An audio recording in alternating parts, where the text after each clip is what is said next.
Ladies and gentlemen, we're about to have a conversation, a necessary conversation. I saw something online, and I said, I know her. I've spoke with her before. Let me see if I can get her to come on the platform to have a conversation with me. And she agreed, and she's in the green room right now setting herself up. So for those of you that are watching the replay, thank you right now for hitting like and sharing with everybody. If you're in the chat right now live, I need for you to hit like on Facebook, hit like over there on YouTube, and we are about to get started. But first, you're going to learn a little bit about the platform and what we do here. And then also, if you're into, how many of you guys are into OpenAI Chat GPT? There's some GPTs that I've created that I think will be good for you that we use inside of our community. So we're about to get started. Go ahead now and send this link out to everybody. And go ahead and tell everybody that we're on. We're having the conversation. And get all of your friends around, and anybody that's black need to be in this conversation, because this is a civil rights activist and attorney, black woman. Now, you know we stand with black women on this black platform. That's what we do. Okay, so she's already getting ready in the green room, and when I come back, we're going to have the conversation. Absolutely.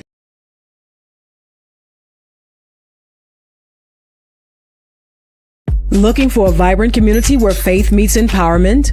Welcome to the LRL community on Patreon. Here, you'll gain access to our financial wellness plan to level up your money game, and the Build Your Immune System Health and Wellness Lifestyle Plan to keep your health in check. But that's not all. With the groundbreaking AIR project, we're creating jobs in Africa, beginning in Ghana. Plus, you'll unlock insider tips from senior executives across industries. And the best part? Be a part of our daily prayers, weekly coaching sessions with Dr. Larry Reid himself, Sundays at 8 a.m. Eastern Standard Time, the Breakdown Q&A Wednesdays at 7 p.m. Eastern on Patreon, and so much more. It's time to connect, grow, and thrive. Get the apps, grab the merch, and join us on patreon.com/Larry Reid Live. Let's build something amazing together. The LRL community is waiting for you. Multimedia personality, comedic commentator, songwriter, recording artist, spiritual leader, author, and actor. Larry D. Reid is the founder of MBN Global, owner of LDR Enterprises based out of Atlanta, Georgia, and the spiritual leader of the Reformation Church of Atlanta. You can catch Larry Reid on the BET Plus original series Kingdom Business and on American Gangster Trap Queens, streaming online at BET.plus.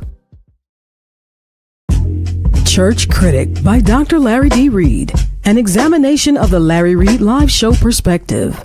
Available now on Amazon and Kindle. Inside, he shares his unfiltered perspectives on the issues the church often avoids: the role of women, deconstruction, fatherlessness, homosexuality, decolonization, and the clash between Western and African Christianity, and so much more. Get your copy today on Amazon and Kindle. I know many of you have been having dreams, and I want to help you decode this message that Spirit is giving to you. See, you are consistently receiving signals, and you're consistently seeing symbols. Some of you have been seeing numbers, and then you dream these things, and you're sitting in a wonder. Well, I've created a Chat GPT. I want you to click the link, and I want you to download it, and it'll show up on the left-hand side, and it says the Dream Guide from the side. I've been interpreting dreams for many years. So click the link, and you are going to be able to have me in your pocket, on your device, on your phone, whenever you wake up first thing in the morning. Write down the dream, and then copy and paste it into the Chat GPT. Then it's going to give you the interpretation and explain to you the symbols. Be very descriptive in your typing up of the dream. And then what it gives you, I want you to copy and paste it and put it back into the space where you record all of your dreams. These dreams are like a letter that comes from God, unopened.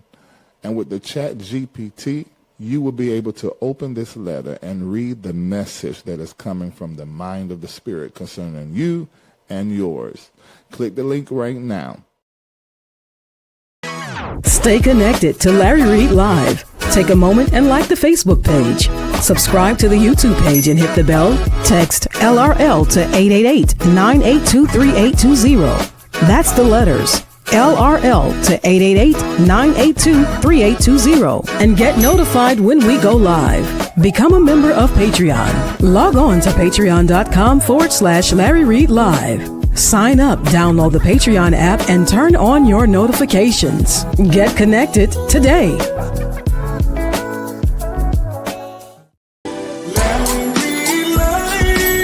We're about to have a conversation.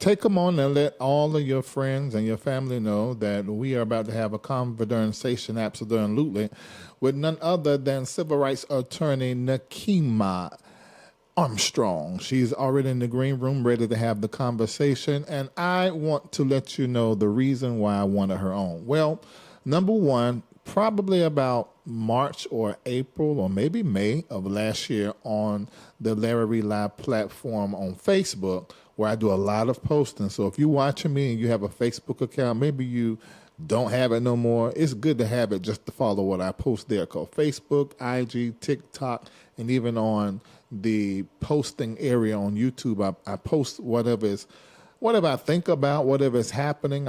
It may never make it to the main broadcast, but it'll be there. And I posted there about the originator of the Target boycott.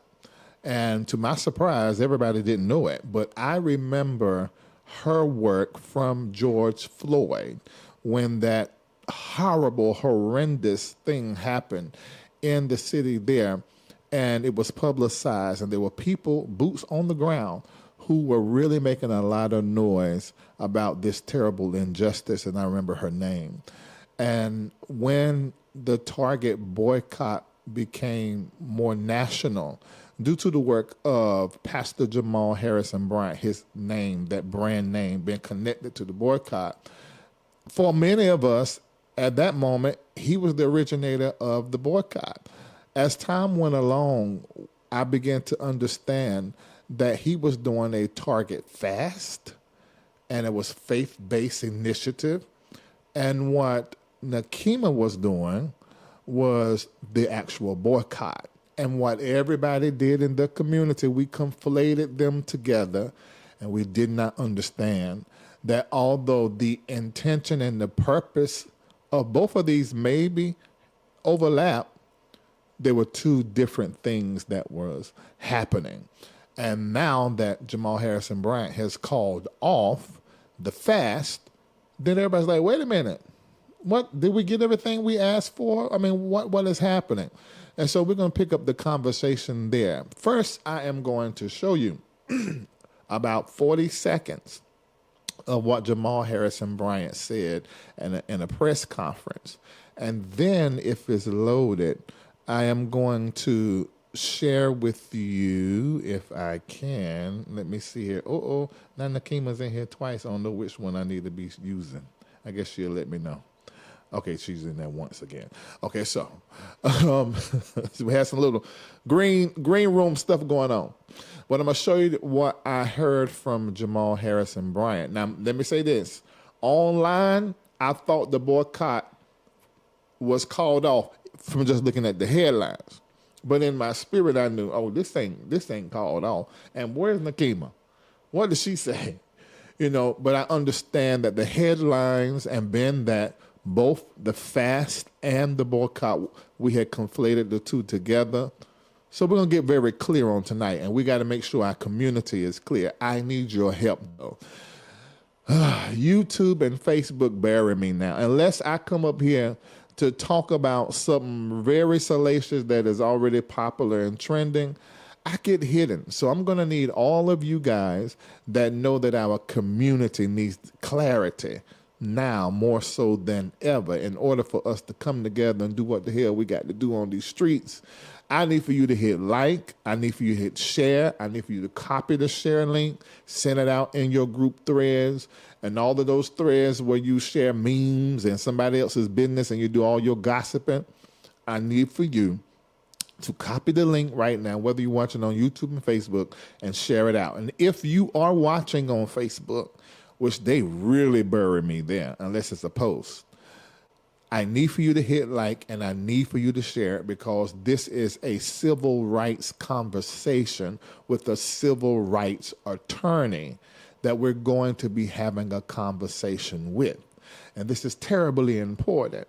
And as I said so many times on this platform, there are so many black people that are in leading positions now, and I'm so glad about it. I'm sure you're glad about it. But every leading black that is in a leading position does not qualify as a black leader. And I'm going to say that again, because I think this needs to be really, really clear. There are many black-skinned people with white souls and selfish agendas who are privileged, who do what's best for them without thinking about the collective. Those are leading blacks, and sometimes their talking points, it sounds as though they're speaking for us. But every once in a while, they'll say something or do something that reveals an infection that they're suffering from called whiteness. And it is extremely important that all of us collectively know the difference between a leading black and a black leader.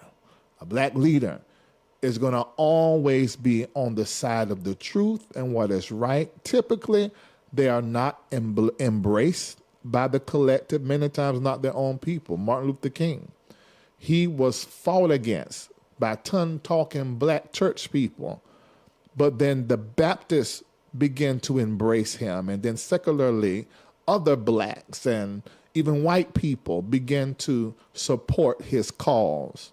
It's not talked about enough that the black church was Martin Luther King's main antagonist, alongside of some other people who just didn't have a revelation and didn't understand the dream and didn't understand the work and the advocation.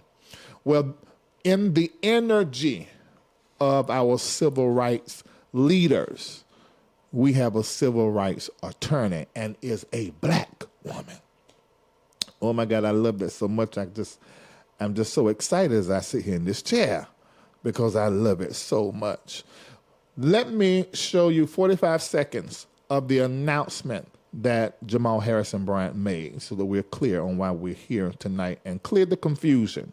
Target fast entity of the boycott is, and I speak for the Target Fast, this is an amalgamation of several different movements that are taking place, but the Target Fast entity, which is the faith-based initiative, is claiming victory and giving God glory for what it is that we have done. We are effectively today closing this chapter because we have other fights that we've got to see and other things that we've got to tackle, but I'm grateful and I give God all of the glory for what it is that he's been able to do. So thank you for praying with us, marching with us, and standing with us, and stay tuned for the next fight. But this fight for us has now reached its conclusion.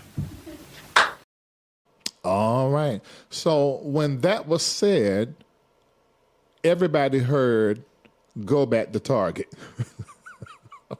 Everybody heard, the boycott is over, because at that moment, Jamal Harrison Bryant, for the larger audience, was the face of the Target boycott. But ladies and gentlemen, I'm introducing to you right now the true face and the originator of the Target boycott, Nekima Levy Armstrong. How are you? I'm doing good. Thank you for having me, Larry. Yes, I'm so glad that you decided to come on. And just for those of you that are watching, we're having some connection issues, so it may go blurry sometime on her end, but you're still going to be able to hear it. Everybody in the chat, let me know that you can hear her and that there's no echo. You can hear me and hear her. Now, Nekima, I looked up to find out who you were, because for me, you were somebody in the LRL chat who I knew started the boycott, but that was it. It wasn't until I was about to do the show that I realized, oh, wait a minute. This is the Nekima that led the boycott that ended up going into disrupting St. Paul, and then Don Lemon got arrested and she got arrested. I said, oh my God. So now I'm very clear on you've been a civil rights attorney, an activist, a protest leader, a public intellectual and speaker, and that your main demographic has been at ground zero, where since the George Floyd stuff before then, but that's when I began to know ground zero in Minneapolis in Minnesota. Tell us how you got started. And I do know you're the former president of the NAACP and a former law professor at the University of St. Thomas. Yes, I'm also an ordained reverend and a preacher, right? Yes. So even when we went into City's Church, that was one of the primary reasons. Being able to go in there as a woman of God and confront what I felt was a significant injustice. Someone who is the regional director of ICE serving as a pastor. That is antithetical to the meaning of the gospel. So I take my faith very seriously. And my faith is what informs my activism. That's why you see me out in the streets with the people organizing. So just in terms of my background, I was born in Jackson, Mississippi. My grandma was a cafeteria, a cafeteria worker. She picked cotton. That's my family dynamics. And when I was 8 years old, my mom moved my sisters and me to South Central LA. So I grew up in LA. And then when I was 14, I got a full scholarship to attend the Brooks School, which is a boarding school in North Andover, Massachusetts. Mm-hmm. That's where I really started focusing on African-American civil rights history, our racial justice history, and tapped into Harriet Tubman, during that time. Yeah. And I needed that information being on that campus where it was mostly wealthy, affluent children, a lot of whom had stereotypical views about Black and brown people. So I really became a civil rights, youth leader, during that time. And then I moved back to LA to go to the University of Southern California, where I majored in African-American studies, went from there to law school at the University of Illinois in Champaign-Urbana. And then right after law school, I went to work for the Lawyers Committee for Civil Rights in Washington, D.C. And then, so a year after that, so basically 1 year out of law school, I became a law professor, which is unusual, in my 20s to become a law professor. And I taught at University of St. Thomas Law School for 13 years. And I was a full professor of law with tenure when I left in 2016. And I left because God called me to leave. I take my faith very seriously. So when God told me it was time to go, and for people who don't know about academia, when you have tenure, that's a lifetime appointment. Yeah. And I worked for that. But once God told me it was time to go, I left. I ran for mayor of Minneapolis in 2017 on a police accountability platform and a racial justice platform. And I did not win that election, but I continued organizing with the people. And so that's kind of how I got to where I am. The way that I became a street level activist was because I started teaching civil rights law at St. Thomas in about 2005. And I started teaching in 2003, but I started doing civil rights law in 2005. And that was because I started reading the Black newspapers in Minnesota and learning about the issues that were impacting Black folks, like police violence, educational disparities, home ownership gaps. So I reached out to an elder in the St. Paul community, a man by the name of Nathaniel Kalik, who at the time was the president of the St. Paul NAACP. And so I asked him, would he have coffee with me and talk to me about the issues affecting Black people in Minnesota? We sat down together for 4 hours. When I was done with that conversation, I said, I'm going to start a civil rights legal clinic. I'm going to bring law students from St. Thomas. We're going to help you fight for justice. And so that's what we did. We took on the system. and had a number of successes. And then in 2015, while I was still a law professor, I became the president of the NAACP. But going back months earlier, when I really got into street activism, it was after Mike Brown was killed in Ferguson. So I went to Ferguson for about a week as a legal observer, got tear gas. That was my first time getting tear gas. And I was just out there documenting, walking with the young folks and learning. And then when I got back to Minnesota, young people approached me saying they were going to start a BLM chapter. Would I help them? So I got involved. And then literally the rest is history. Wow. I just understood my calling was with the people and using my academic background to help deconstruct issues, systems, laws, policy, and challenging those things for us. Now, this is very interesting to me because you said it really quick, but I'm floored.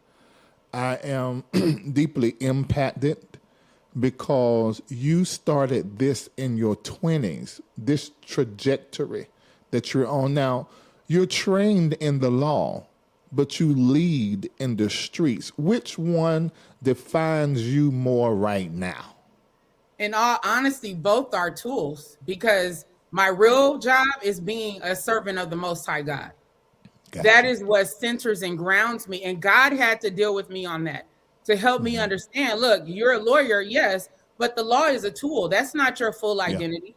That's a part of who you are. So because when you're trained in the law just teaches you really to focus on the law, and you become that person wearing a suit every day. You know, you're trying to dot your I's and cross your T's and stay within the lines. But once God revealed to me that this is just a part of my identity, it's a tool, you know, to do his work and stand up for our people. That's what changed everything for me. And so whatever situation, whether I'm a lawyer, a law professor, running an organization, you know, running my business, all of those things are tools. But ultimately, I ask, what thus saith the Lord? So do you see yourself as a reformer or a disruptor or both? I think I'm both. Yeah, I definitely think I'm both. I think the disruption side is very important because you need people who will disrupt the status quo. Yeah. Right? Because the systems that we have, a lot of us become complacent. We become comfortable with the way that systems are treating us. But sometimes you need to have the spirit of Harriet Tubman, who's willing to risk it all for her own freedom and for the freedom of her people. That meant Harriet Tubman had to violate laws. Yeah. Harriet Tubman had a bounty on her head. Yeah. She had white men with dogs and law enforcement chasing her. She had Black folks trying to betray her. Black folks scared to cross over to the north where they could be free. And sometimes Harriet had to bring a shotgun. Like, look, you're not finna jeopardize all of us because you got scared. You about to come on this trip. Right? So I understand. I got chills right now, like thinking about it. And then when people try to tell Harriet what to do, she said, look, that's God speaking in my ear.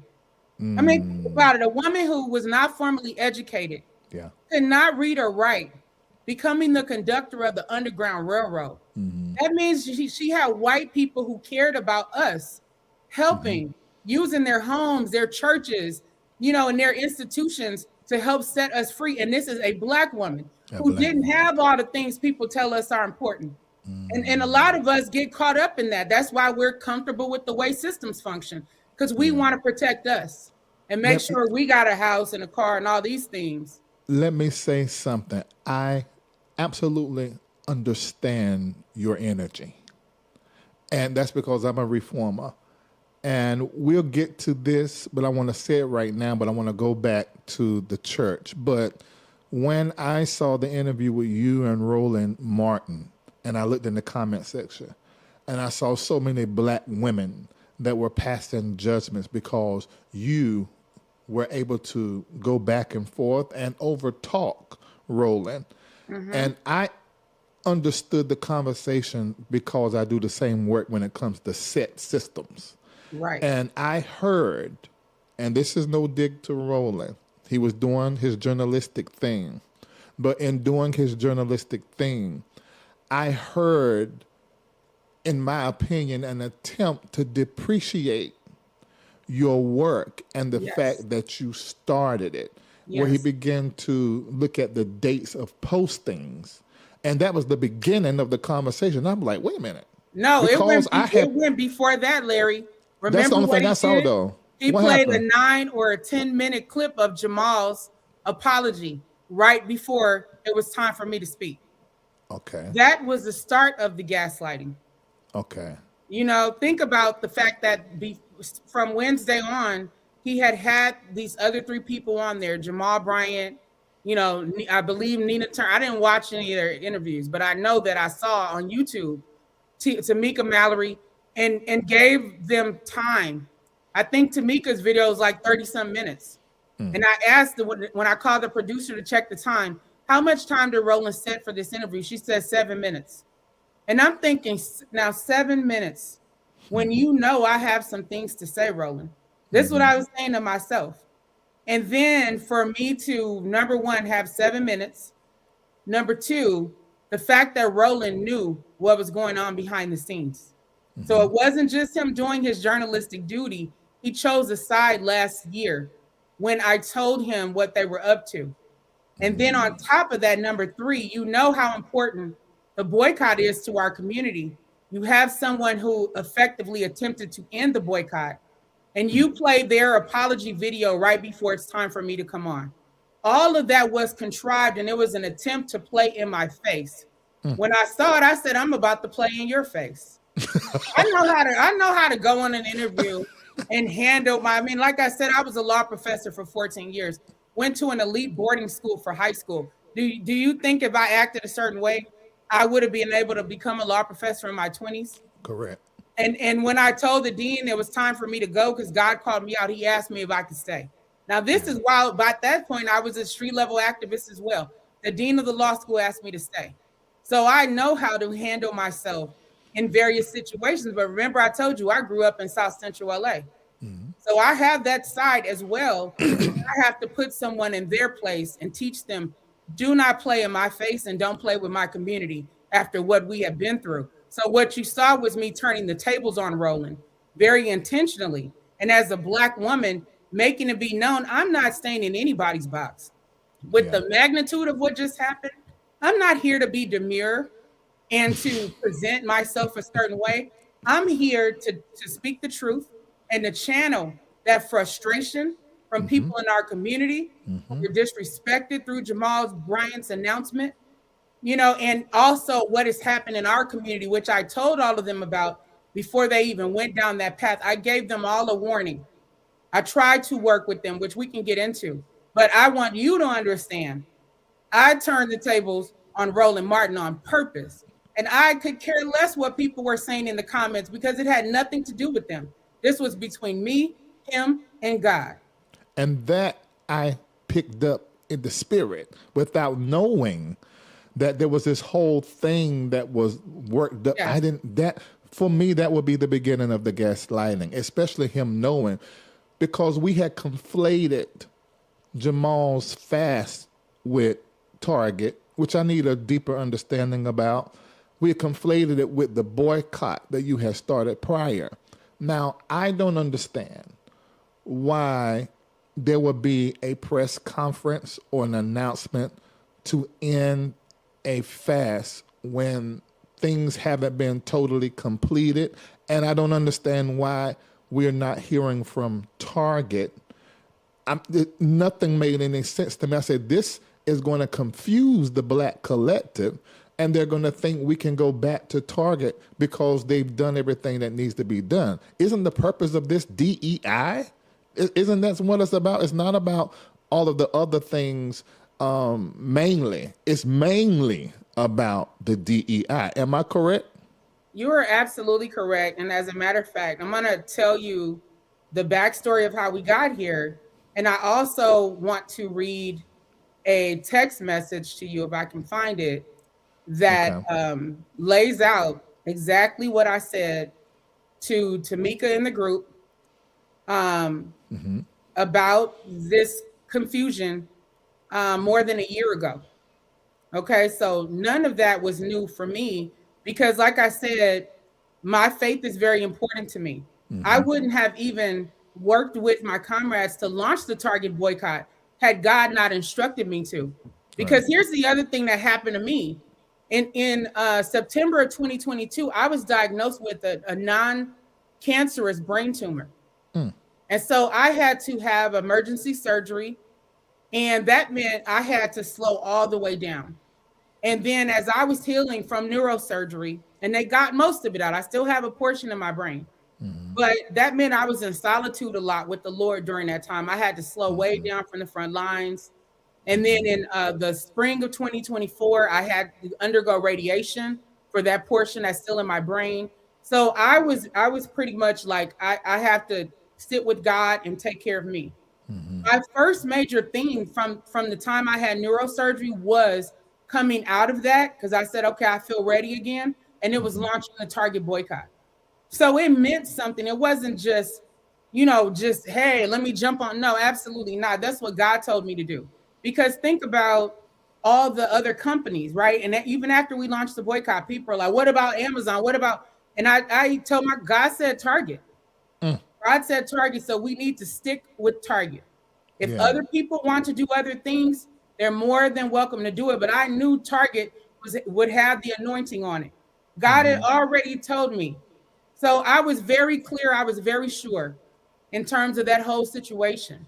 So in terms of helping people understand what happened. So of course, Target is a hometown company for those who don't know.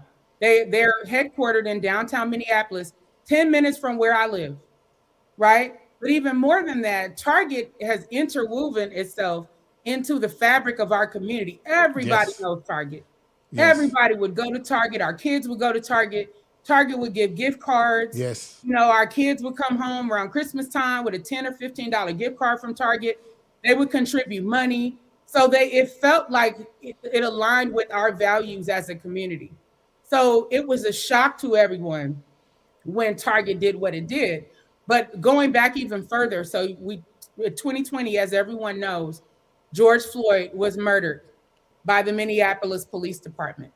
Now, I mentioned earlier, I'm a street level activist. So of course I was involved in that. I was the person who called the chief to tell him. He thought George Floyd had been killed in a medical emergency. But just make a long story short, somebody tagged me in a Facebook post, said MPD, Minneapolis police killed someone that day. I looked online, I saw nothing. I called the chief, who was the first Black police chief in Minneapolis, Madeira Redondo. And he picked up the phone. It was late at night. And I said, Rondo, did MPD kill someone today? And he said, no, Miss Nekima, they didn't kill anyone. I said, are you sure? And I said, because that's not what the community's saying. The community's saying the police either choked him or crushed his throat. And I said, have you seen video of the incident? He said, no, I just sent it to the BCH for an investigation. I said, you need to see some video immediately. And I said, I'll call you back. So I got online and told people, look, something happened here tonight. This is what Ashley said. This is what the chief said. Now we need to see some video. The next thing I know, I'm tagged in the video taken by 17-year-old Darnella Frazier, showing exactly what happened. I watched that video. I cried. I shared that video with the community. Then I called the chief and sent him the video as well. And that is when he knew what really happened to George Floyd. His officers had lied to him. And then right after that, in the middle of the night, I'm up with another organizer planning the first protest in the country to call for justice for George Floyd. This is in the middle of a pandemic, but we had already been out handing out masks to the Black community. You know, those cloth masks, of the doctoral masks, we whatever we could find, we handed those out every week in the month of April before George Floyd was killed. So we were already outside. So that's just a little bit about my history as an organizer and how seriously I take my work. Right. But see, that's when I first heard about you. And then you came back around when it came to this boycott. I said, wait a minute, I remember this lady online and send the post, because the post got a lot of traction. I think you posted January the 25th. Am I correct? I posted on January 25th.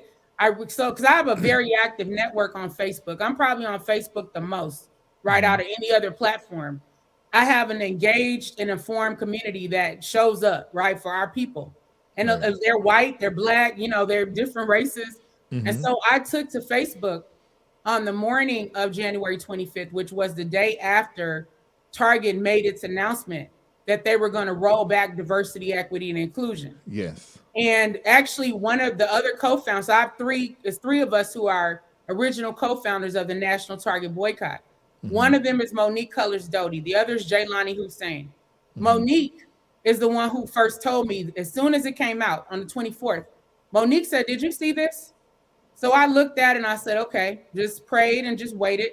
Then the next morning, I went on Facebook and I said, did you all see that Target has basically rolled back diversity, equity, and inclusion, basically capitulating to the Trump administration? Yeah. And I said, what steps should we take to hold this hometown company accountable? And I started getting feedback from people. So right away, people were saying they were angry. They were cutting up their red cards. They would not shop at Target again. There was a sister on there named Leslie Taylor who said we should do a Target blackout. And I said, I in the comments, I said, I love that idea. You know, but in my mind, I'm thinking, I don't know really what a blackout is. I have a sense of it, but I think we should do a boycott. And so after engaging with my people online, which is what you're supposed to do as an organizer, you engage and see how are the people feeling to help you inform what you're going to do next. So once I heard from them, then I reached out to Monique and Jaylani and talked to them about what the people had said online. And then I said, I think we need to do a nationwide boycott of Target. Target has 2,000 stores, even though they're based here. Their headquarters is here, right down the street, which gives us access to do what we need to do, you know, thinking like an organizer. Yeah, exactly. And so right from there, we came up with our plan. We started doing our research on what we would do. And in between that time, one of my former law students started reaching out to me, who was friends with Nekima Mallory. Now, I had met Nekima in 2017, back when she was with the Women's March. And when 2020 happened, she showed up here for, you know, I don't know who invited her, but she came to Minnesota and was part of a press conference that was held after George Floyd was killed. But we were just acquaintances. I wouldn't say that we were friends. We just didn't align like that in my spirit. But that was fine. My former law student did. And I thought, you know, they're friends, so maybe it's, you know, it's all good. So my former law student reached out to me and she said Nekima was trying to get a hold of me. And she said, you know, Nekima wants to know what you all are going to do around Target. Now, as an organizer, I don't just blurt my stuff out until we know what we're doing. We've done our planning. We have all our stuff together. And so I said, okay, let her know I'll take a call with her. Right. And so in the meantime, we get all our stuff ready. We do our research, because it wasn't just, okay, announcement for no. We looked historically at different things, and we were very comprehensive in our press release, in our demands. We brought in civil rights history. We brought in Target's connection to the community. So it was a comprehensive press release that we had finished by the 27th. So in between that time, my former law student communicated to Nekima that I would meet. So we set the meeting for the 29th. I put the press release out publicly on the 28th.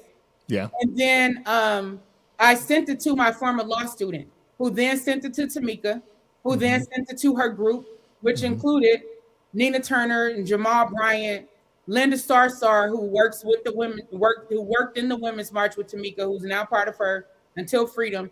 And then there were maybe 3 or 4 young ministers who I knew one of them, Stephen Green, Reverend Stephen Green, and then my former law student. And so we were in this, so we agreed to meet. They got the press release on the 28th after I put it out publicly.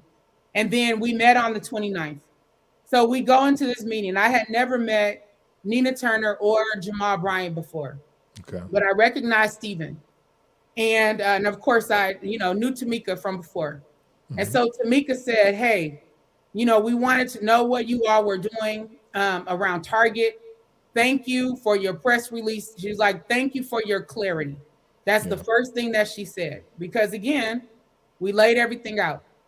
And from there, she had everybody introduce themselves. And during that meeting, we talked about, this is our plan. We're going to have our press conference tomorrow in front of Target's headquarters.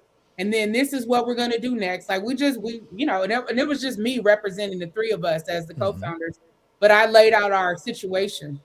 Now, in that meeting, Reverend Jamal Bryant, when we talked about DEI and how what a slap in the face that was for Target to be one of the first companies to roll back DEI. I'm like, I just can't believe they would do this. Yeah. Because Target has a store right across from the 3rd Precinct Police Station, which is the police station that the officers who killed George Floyd operated out of. Mm-hmm. So when people were gathering there that week, let's say you got tear gas, you're running to Target to get milk to try to stop the burning in your eyes, right? And sometimes Target employees will lock the door and wouldn't even let people come in and get supplies. Wow. And so then you fast forward to 2021 as we're still fighting for justice for George Floyd, as the trial for Derek Chauvin is getting ready to happen. Target then essentially positions itself as a national leader on corporate responsibility and racial justice. They put out a statement saying that they were going to pledge $2.1 billion in furtherance of the Black community. And they said that this money would do 4 things. Number 1, it would improve the Black customer shopping experience at Target. Number 2, they were going to improve the hiring and promotion practices of Black employees at Target. Number 3, they were going to put more Black brands on the shelves. And number 4, they were going to improve their supplier diversity networks, which we thought, this is phenomenal. This is exactly what a company should be doing. Right. So we all doubled down on our support for Target beginning in 2021 after that. So that is why it was such a shock to see them within 1 week of Donald Trump taking office, for them to make an announcement that they were going to roll back diversity, equity, and inclusion. Mm-hmm. And in my spirit, I said, this cannot stand. There is no way. I knew it had been other companies that did it, but they weren't in our backyard. And they don't have what we have in Minnesota in terms of how we are with Target and our expectations for Target and Target's connection to the community. And so in my spirit, I said, no, God had this happen here for a reason, you know, but I wanted to still hear from the people. So that's why I took those steps.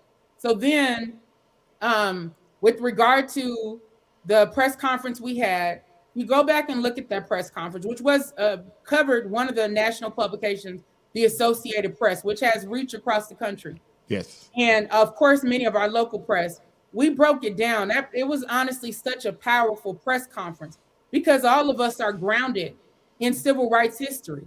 Mm-hmm. And we're grounded in activism. So I mentioned Monique as one of the co-founders. Monique came into this movement because the St. Paul police killed her nephew, Marcus Golden, in January of 2015. Monique is a 50-something-year-old woman. You know, now she was 40-something then, but she's over 50. I'm 49. You know, Jaylani is either in his late 40s or early 50s. So, and we're people with other things to do. But this is something that's in our hearts. And so the press conference was, we're like this, see, and we said in the press release, we will take our Black dollars elsewhere. Yes. Right. It was very intentional. And when we put that press release out, we invited white allies. Look, you all know what Target has meant, and you know what this fight for racial justice means. And they're the main ones showing up with the red cards. One woman came, brought the red card and brought some scissors. So that way y'all can cut this up during the press conference, right? That's how our allies were. They brought signs. It was so powerful. So we were like, yes, we know this is going to be successful. And then that night, who's on Roland Martin? Nina Turner.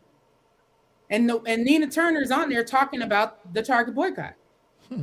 And apparently her organization had put out a flyer about it, saying she was going to do a boycott, which was fine. Hey, you're going to do that. That was Tamika claimed that was her point in pulling us all together when she knew, as she knows our work on the ground. Whether she acknowledges it or not, she knows we don't play when it comes to taking on a system and fighting for people. And so the way they positioned it was, Tamika said, I'm setting up this mothership, this coalition of Black leaders to amplify the boycott, nationally help support you guys. That's what I thought it was, right? And even during that conversation, there were some of the young ministers there who were skeptical about the possibility of a boycott being successful.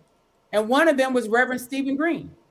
And I said, Reverend Green, I said, Stephen, I'm like, when you came to Minnesota in 2015, during the because we had an occupation outside of a police station for 18 days in the freezing cold after they killed a young Black man named Jamar Clark. At the time I was NAACP president, Stephen found out about it through social media, and he brought the national president, Cornell Brooks, to Minneapolis at the time. And he also came. So I had been friends with him since then. And I said, when you came in 2015 after Jamar Clark was killed, did you think that was going to become George Floyd in 2020? And he said, no. I said, well, we did.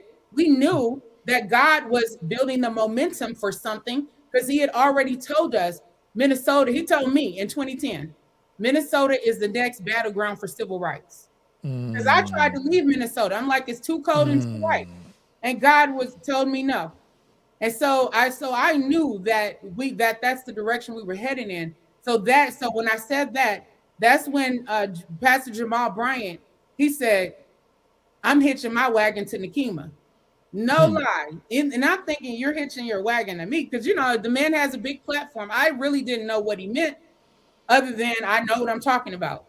Right. And so, we talked about, okay, our press conference is tomorrow. You guys can watch it and then we'll begin moving forward. So we're thinking they're going to help get the word out, do all these things to amplify what we're doing. But like I said, that night I turned to Roland Martin and it's Nina Turner. And what she's saying is kind of incoherent about a boycott because it's not, I don't know if it's not what she does. I don't know. But one of the things she said during the interview was, oh yeah, we have, my organization has activists on the ground in Minnesota. And I'm thinking, is she talking about us? Because we're not her activists on the ground in Minnesota. We're autonomous. We don't work for anybody, especially some random person from out of state who we just met. So that was misleading. When she first went to Roland Martin, the way she positioned it, it was like her organization had started a boycott and she had activists on the ground in Minnesota. So what you're telling me is that moment that we saw you responding, you was actually responding to all of this because she first came to Roland Martin. So he was very aware of the role that you played in giving birth to this. You and the other two ladies you mentioned. Larry. Huh? I said he knew about you and the other two ladies were the ones who was at the Grassroots. He knew that. He didn't know when she came on the show because he was skeptical when she was talking about a boycott. He grilled her. I mean, I feel like he talked bad to her, during that. And that's when she was like, well, we have activists on, like, she didn't know what to do. We have activists on the ground in Minnesota. And I'm just thinking, like, what? But by the time he talked to you the other day, he knew. So what happened after that? The next person to come on his show was, guess who? Pastor Jamal Bryant. Yeah. Now, here's what happened in between there that I think is important for people to understand. I mentioned we had that first meeting on January 29th with this mothership that Tamika claimed she was putting together. So within that week, on around February 6th, as the boycott is going on, I get a call out of the blue from Tamika. And I thought that was strange. Mm-hmm. But I took her call and she said, hey, she was like, can you tell me what the demands are, for the boycott? And I'm like, yeah, they're on the press release. And I said, we have two main demands that are really important. The first, that Target reverses its decision to roll back diversity, equity, and inclusion. Right. The second, Target needs to account for that $2.1 billion that they promised on behalf of the Black community after George Floyd was killed. Right. I said, those are the two primary ones that are important to us. The next thing I know after I say this, Tamika was like, oh, okay, because Jamal, he's going to do a 40-day fast, a 40-day Target fast. And I said, a what? And she said, he's going to do a 40-day Target fast. And I said, what is a Target fast? I was like, there's already a Target nationwide boycott going on. I said, why would he do a Target fast? I said, I've never heard of anything like that. Mm-hmm. And I said, that's going to confuse people. Mm-hmm. I'm like, so why would he be doing? Well, he wants to engage the faith community. And he set up a website, targetfast.org, and he wants to come to Minneapolis to hold a press conference. And I'm like, what?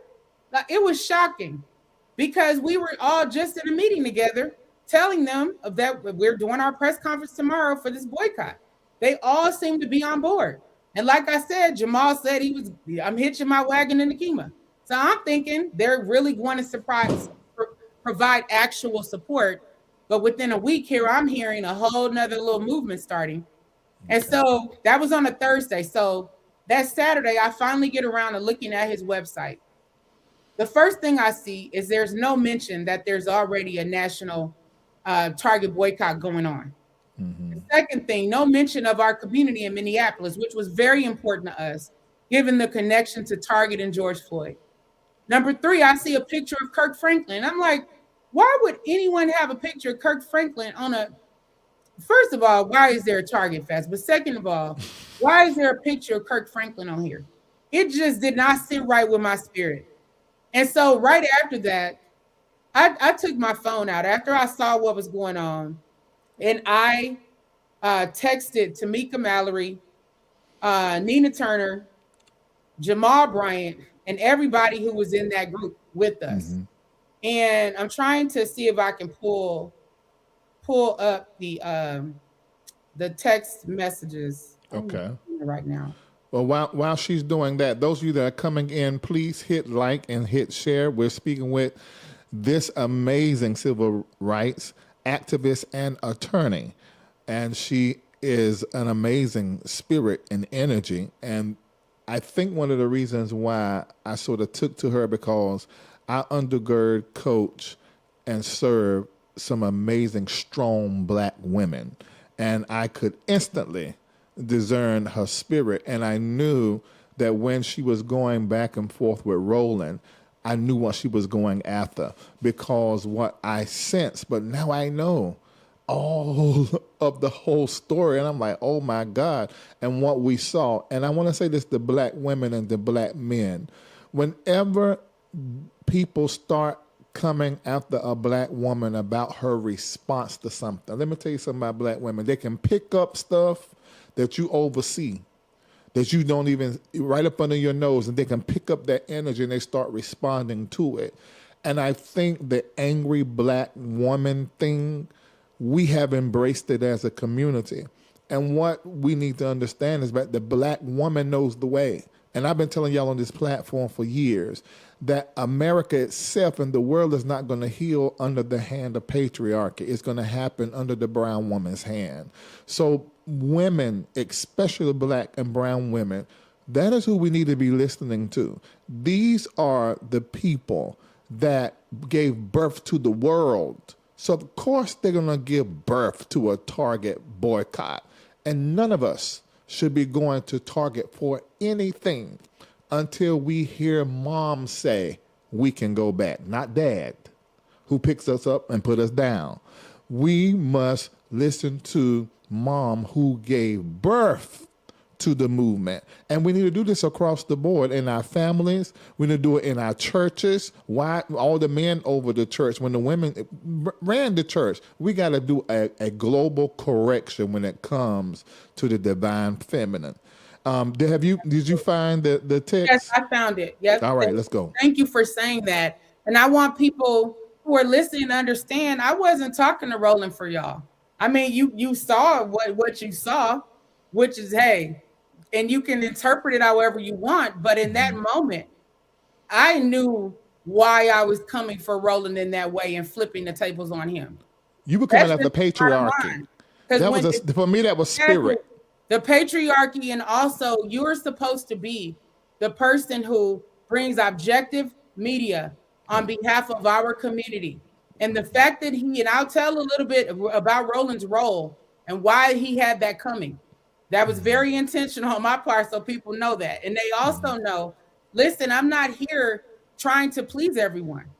I'm not trying to always be in this nice and demure person, because sometimes, like Harriet Tubman, Harriet had her shotgun. Look, you coming over here, period. Right? Rosa Parks, who refused to give up her seat, she had a mugshot for standing up. Fannie Lou Hamer had the president of the United States try to disrupt her when she was standing up for Black folks. That's right. So sometimes, look, you can't just fit into somebody. That's just not me. God brought me out of that so that I could flow with the spirit, however the spirit needs to move in real time. And then you just have to deal with it. You can change the channel if you don't like it. But that has nothing to do with me showing up authentically. the way I need to in a moment when I need to.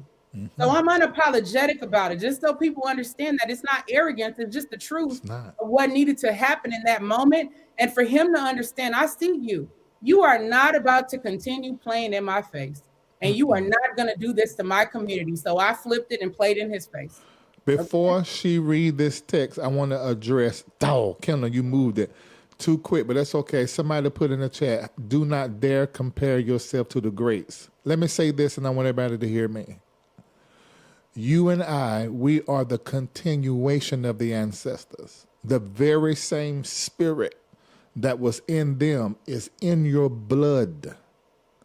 And it's important now for the whole Black collective to Sankova and go back and start to remember who we are and what we're made out of. And I can discern comments like that coming from people whose souls have been washed whiter than snow. And who hate themselves. I mean, because you projecting on me. I know who I am. And I don't have to prove to you who I am. You'll see the evidence if you want to look. If you don't, I don't care. Okay, I just had to take a little. I had to hit that a little bit, but I want to hear this text message. When you pulled out your phone and you text these people the moment you heard what you heard, and then I texted them on February 28th, and it was like 8:56 my time. And that was a 25, huh? Of 2025. February 8th, 2025. Okay. So this is about a week and a day, or two after we launched the boycott. So hello all, this is Nekima Levy Armstrong. I just looked at the targetfast.org website and I'm confused. Given that Minnesota residents and activists already launched a boycott of Target that began on February 1st, why was that not mentioned here? I'm sure it was an oversight and not intentional disrespect on anyone's part. If I am to represent my community here and be a part of this coalition, then I expect for the work we are already doing to be taken into account. If someone could please explain what is happening, I would greatly appreciate it. So that is how I handled that, right? For people who say, well, why can't you all get along? And why didn't you reach out? It's like, you have no idea what you're talking about, number one. I just referenced how we came to the table to try to work with them thinking we were going to have a coalition.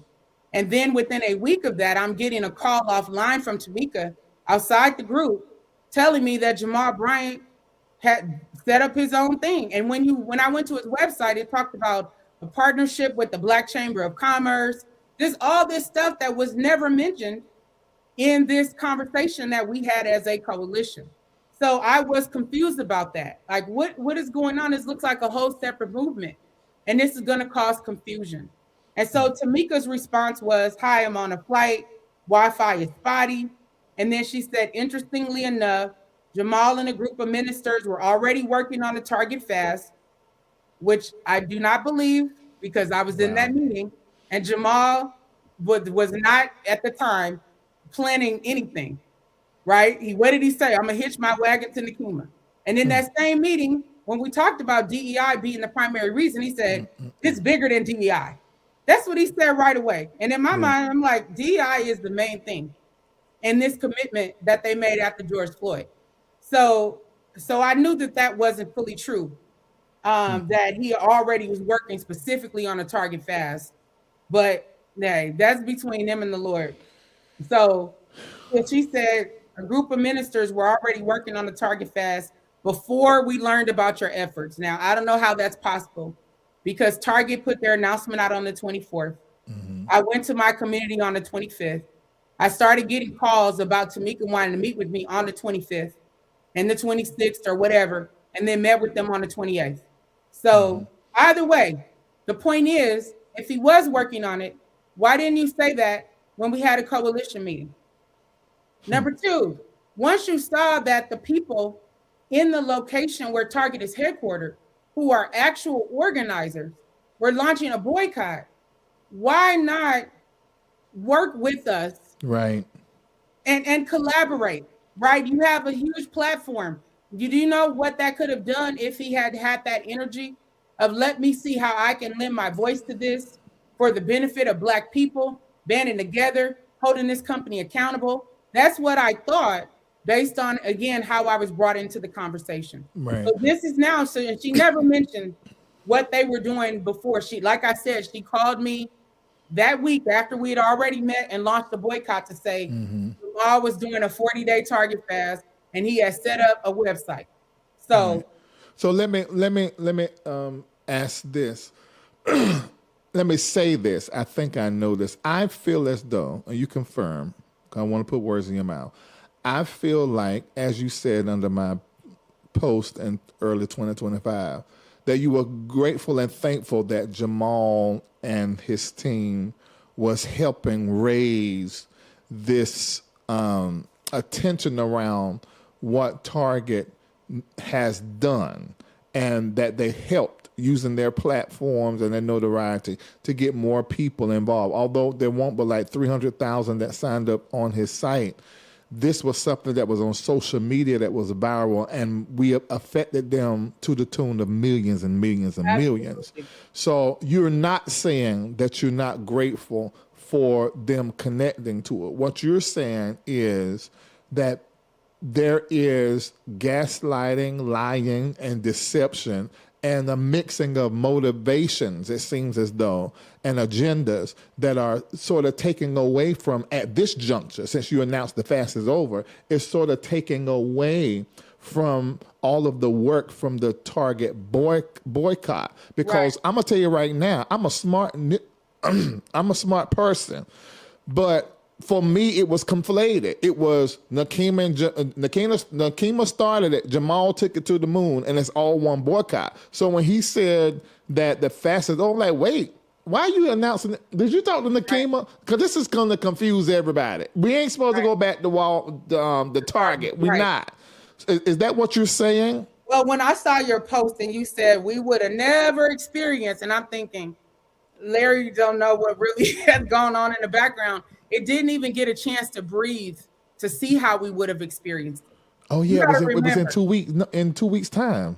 Right, and so so think about that, right? It didn't, and you're when you look at what happened to George Floyd, that became the largest mass uprising in world history. Absolutely. From right here in Minneapolis. Absolutely.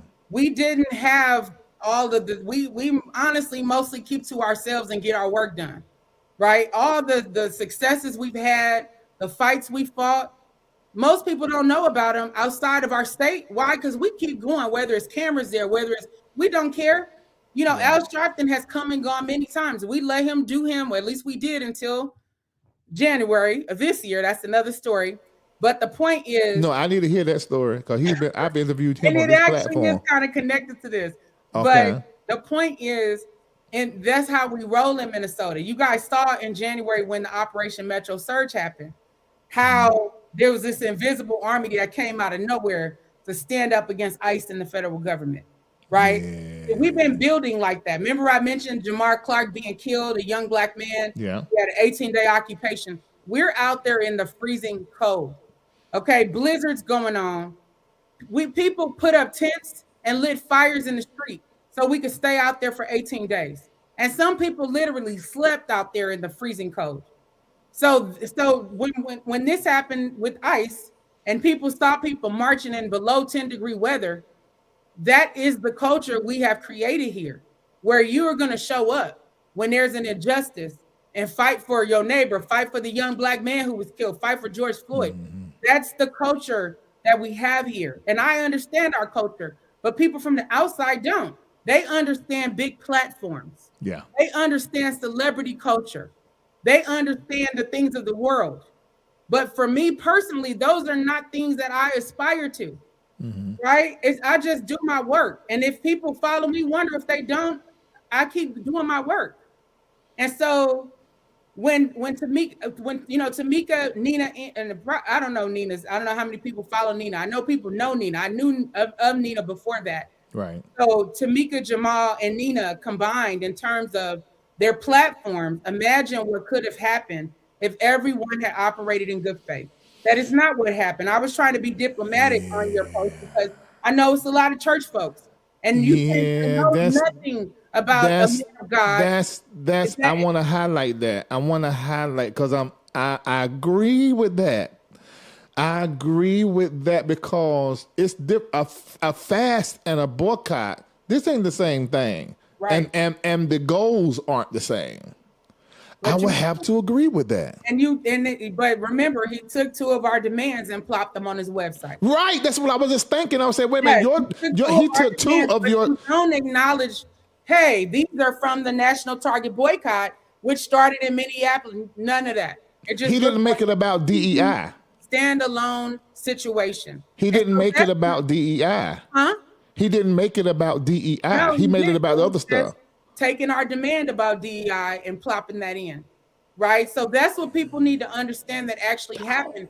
So when I'm bringing this up, Tamika's like, oh, I read you part of the text, and then after that, she says something about, I scrolled off at this point, but she says something about, oh, Jamal was working with some ministers, and Nina also had a similar idea around the same time. I'm pulling it back up. So this is what she says. People didn't hear directly.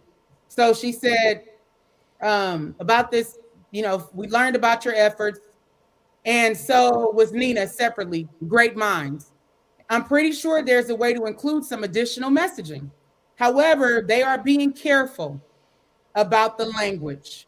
Boycott versus fast. That is what she said. Jamal, and then she tags Jamal in the comment. Jamal, please chime in on how we can lift the local community and create synergy. We may not hear back from him this late in the evening before Sunday service, right?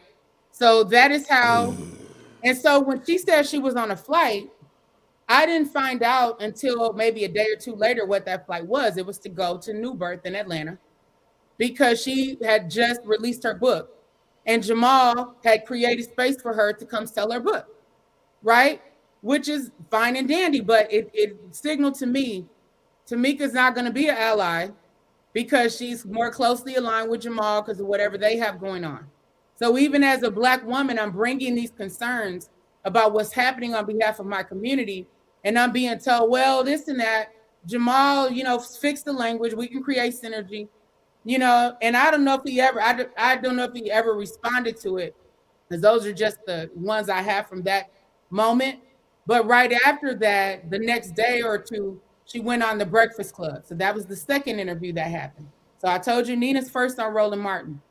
Second interview, Nekima Levy on the Breakfast Club. She was supposed to be on there talking about her book. If you go back and watch the interview, she spent 75 to 80% of the interview talking about the Target boycott. And I'm sitting here, and she shouted like, oh, Nekima or Naima, whatever she called me, is Minneapolis, and they were, helping, whatever. But that's when I found out that she had just gone to the church to sell her books. So I was thinking, okay, it's going to be hard to get her to advocate for our perspective and understanding this is about to cause a lot of confusion because of whatever they have going on in their connection and the benefit that is going on for her. That is how I put in my spirit. I'm just like, okay. So I still try to be diplomatic, Larry, even after seeing that, bringing it up, feeling gaslit, and like my concerns weren't being taken seriously. I wanna say this. For me, and I'm a reformer and a disruptor like you, we doing our work. This has happened to me more than one time.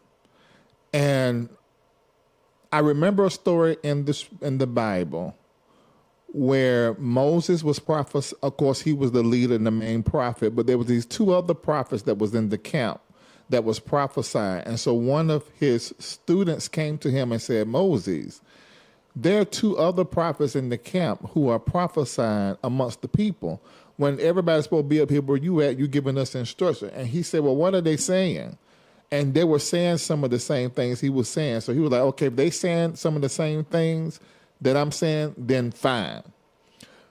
So in my mind, all of this was, okay, Nekima group started it. Jamal took it to the moon. And that's where I was. Right. But then when I heard him stopping the fast, I said, wait, there has been no working together because this is confusion for the community. And it's not an ego thing for you. Now, you can say whatever you want to say in the chat or other people on other platforms, but I'm not stupid. You can feel my energy and you can feel my heart. Right. You can feel that's passion. What I'm saying. That's passion. Anybody with the Spirit of the Lord, you can feel the truth of where I'm coming from on this. And the people here they know me. And they know what I'm about. And they know I stand in the gap and fight for the most vulnerable. I don't care which government entity. They already know. If God called me to it, I'm going to do it. And I'm sure you think clear. about the prophets of old, which I'm not trying to compare myself. If somebody in the chat anyway. You should. You should compare it to the work of a prophet. You should. Right, Larry? What did he have to do? Go stand out there and pronounce and proclaim. Yeah. Right? You had Ezekiel. People didn't like that kind of disruption when God had a message for somebody. And I'm already knowing that God is ordaining this in this moment to give us a vehicle, even to fight back against the Trump administration, not knowing a year later what was about to happen. Yeah. The largest deployment of ICE agents in United States history, descending upon, invading Minnesota. Yes. That is not a coincidence. I just got a chill saying that. No. That is not a coincidence. No, but Minnesota, January of 2025. Minnesota is known as the heart of the country. Now, it's not geographically, but that's what it's called. So whatever we see happen in Minneapolis, it has a prophetic reverberation across the entire nation. And sometimes the world. Yeah. It's because God ordained. I'm telling you, I've known since 2010. Otherwise, it's too cold, too white. God said, this where you are. So this is where I've been planted ever since. And so think about her going on a Breakfast Club, talking 75 to 80%. That's already beginning to position yourself around the Target boycott, right? Mm-hmm. And I'm seeing it. I'm like, okay, in the back of my mind, I'm like, this just doesn't sit right between what just happened with Nina and what happened with her. But I'm still and Jamal setting up this Target fast thing after I had said it was going to cause confusion. And so that's three from the three with, larger platforms. This is what I'm seeing happening. And I'm thinking this is not collaboration. This is not how you come to the table for coalition building. It's not how I and my comrades organize here. Right. But I still try to give them the benefit of the doubt as all this stuff is happening. And so then the next thing that happens, Jamal Bryant goes on Roland Martin show. And on his show, he's talking about the Target fast and what he's doing, etc. I'm like, okay, this is the third interview about this. And so then after that, he starts going on CNN, and doing all these different things. And then that is when he started to be positioned as the Target boycott leader. Yes. Right. And so I'll just give an example of what happened to me. I think this was probably maybe in August or so, if I remember correctly, August or October. I had been asked, because every now and then I would do an interview or something about the Target boycott, and USA Today was following it. They were trying because they knew we had launched it. And then once he came out, it became whatever Jamal was saying and doing, which wasn't always, but before even I go there, I want to make clear, as all this stuff was unfolding and I'm seeing Jamal on CNN and talking about the Target fast, and I'm like, my concern is, number one, confusion. Yeah. Number two, this is lasting for 40 days. I'm like, this should be an action inside of the boycott. So that way we can explain it. And that's how we tried to do it. So to minimize confusion and say this is an action inside the boycott. Well, he said that after, now that the fast is over, and the clip that he said that now. He said this is just before. Yeah, he didn't. That was a problem, though. That was a problem because anybody knows when you're doing anything in marketing, your messaging has got to be clear. And so when he said, I was hearing the boycott was over, I'm like, well, how is that? Did they roll back DEI? And so that's when I made the post. I'm like, have we heard from Nekima? I said, because this is not making any sense to me. And None of it made sense. Yeah, it didn't make sense. And that's why I told Tamika, the moment she called me, I'm like, this doesn't make any sense. And then as I'm seeing how they're moving, that's when I decided to put this. After I went to that website, I was like, nah. And so that's when I asked him, am I confused? You saw my tone. You saw that I was just calm, cool, and collected and trying to get an understanding. And so I did my best to still try to see, can we make this work? So then after that, it's just escalating. Because at that point, he had a publicist, he's booking, he's doing all this and that. And then he had other agenda things going on that did not center DEI, right? Because think about the patriarchal aspect of what happened. You have him connecting with the Black Chamber of Commerce. You have him talking about Black banks. You have him talking about the Black press, HBCUs. That's what I think enticed Roland, right, in all of this, because he's thinking, hey, if he can get this money this is what I'm thinking now. You have to ask Roland why he would choose to operate the way that he has. And for people who don't know, I've been on Roland's show many, many times over the years. Because of all the police killings and different things, I'm on the front lines and I'm a lawyer. So Roland would call me and I would give interviews on his show. So, and I met Roland back in 2015 when I was NAACP president for Minneapolis. So this is nothing new. What was new was me turning the tables on him because of what I saw in terms of his interference and his behavior around this. So I'm gonna fast forward a little bit, but what happened as everything's unfolding, I'm just looking like this is not right. It's not right. And my comrades here, they just felt it tried to make people feel small when we know our work, we know the work we do. It just wasn't right. So at that point, the young woman who I mentioned, who was friends with Tamika and who had reached out to me saying Tamika wanted to meet. Now, mind you, again, I don't have the largest platform, right? But why, if I had nothing, why are y'all coming finding me? Because otherwise, we would have just done what we did at the grassroots level and continue letting it grow, whatever. So, but why come here? Because one of Tamika's comrades, a young man with a large following, the other day in the comments, he was like, no one knew who you were, just being like arrogant and disrespectful. And I said, well, Reverend Stephen Green has known who I am since he came here in 2015. Tamika knew when she came here in 2020 after George Floyd. So somebody knew who I was. But beyond that, that's not the point.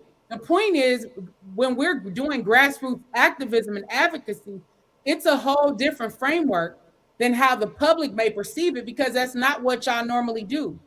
We've led so many we run a consistent grassroots movement out here. And it may have different campaigns at different times, depending on the situation. The people here know, they're used to it because this is our work on a regular basis. We pull people in from all walks of life. We show up for people from all walks of life. And then we get them to center what's happening with Black people as well, and to care about Black people. Yeah. So that's just what we do. So again, what happened after that is, I see Jamal, like, it's just, at this point, the fast is not a 40-day situation. The fast has become the boycott in terms of the way it's being presented by Jamal and by the media, right? And he had a publicist. I don't know what they were sending out to these people. I don't know what, but that is what began to happen. You would start to see, if Jamal was being interviewed, national target boycott leader or target boycott leader. That's what it would say. It would say 40-day fast leader. Why? Because that 40 days was up in April. And from what I saw online, Target looks at Jamal as the leader of the boycott. Well, here's what happened in between that. So as everything is unfolding, our community is really getting frustrated as they're seeing this. Next thing you know, we see a headline: Target CEO Brian Cornell meets with Reverend Al Sharpton.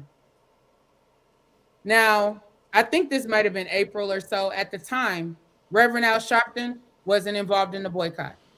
Reverend Al Sharpton's strategy after Target rolled back DEI was to bring Black people into Costco on Saturdays and have them sign up for Costco memberships, which I thought was fine. I'm like, that's a good strategy, showing people another alternative. But he wasn't involved in the boycott. But think about how colonizers work.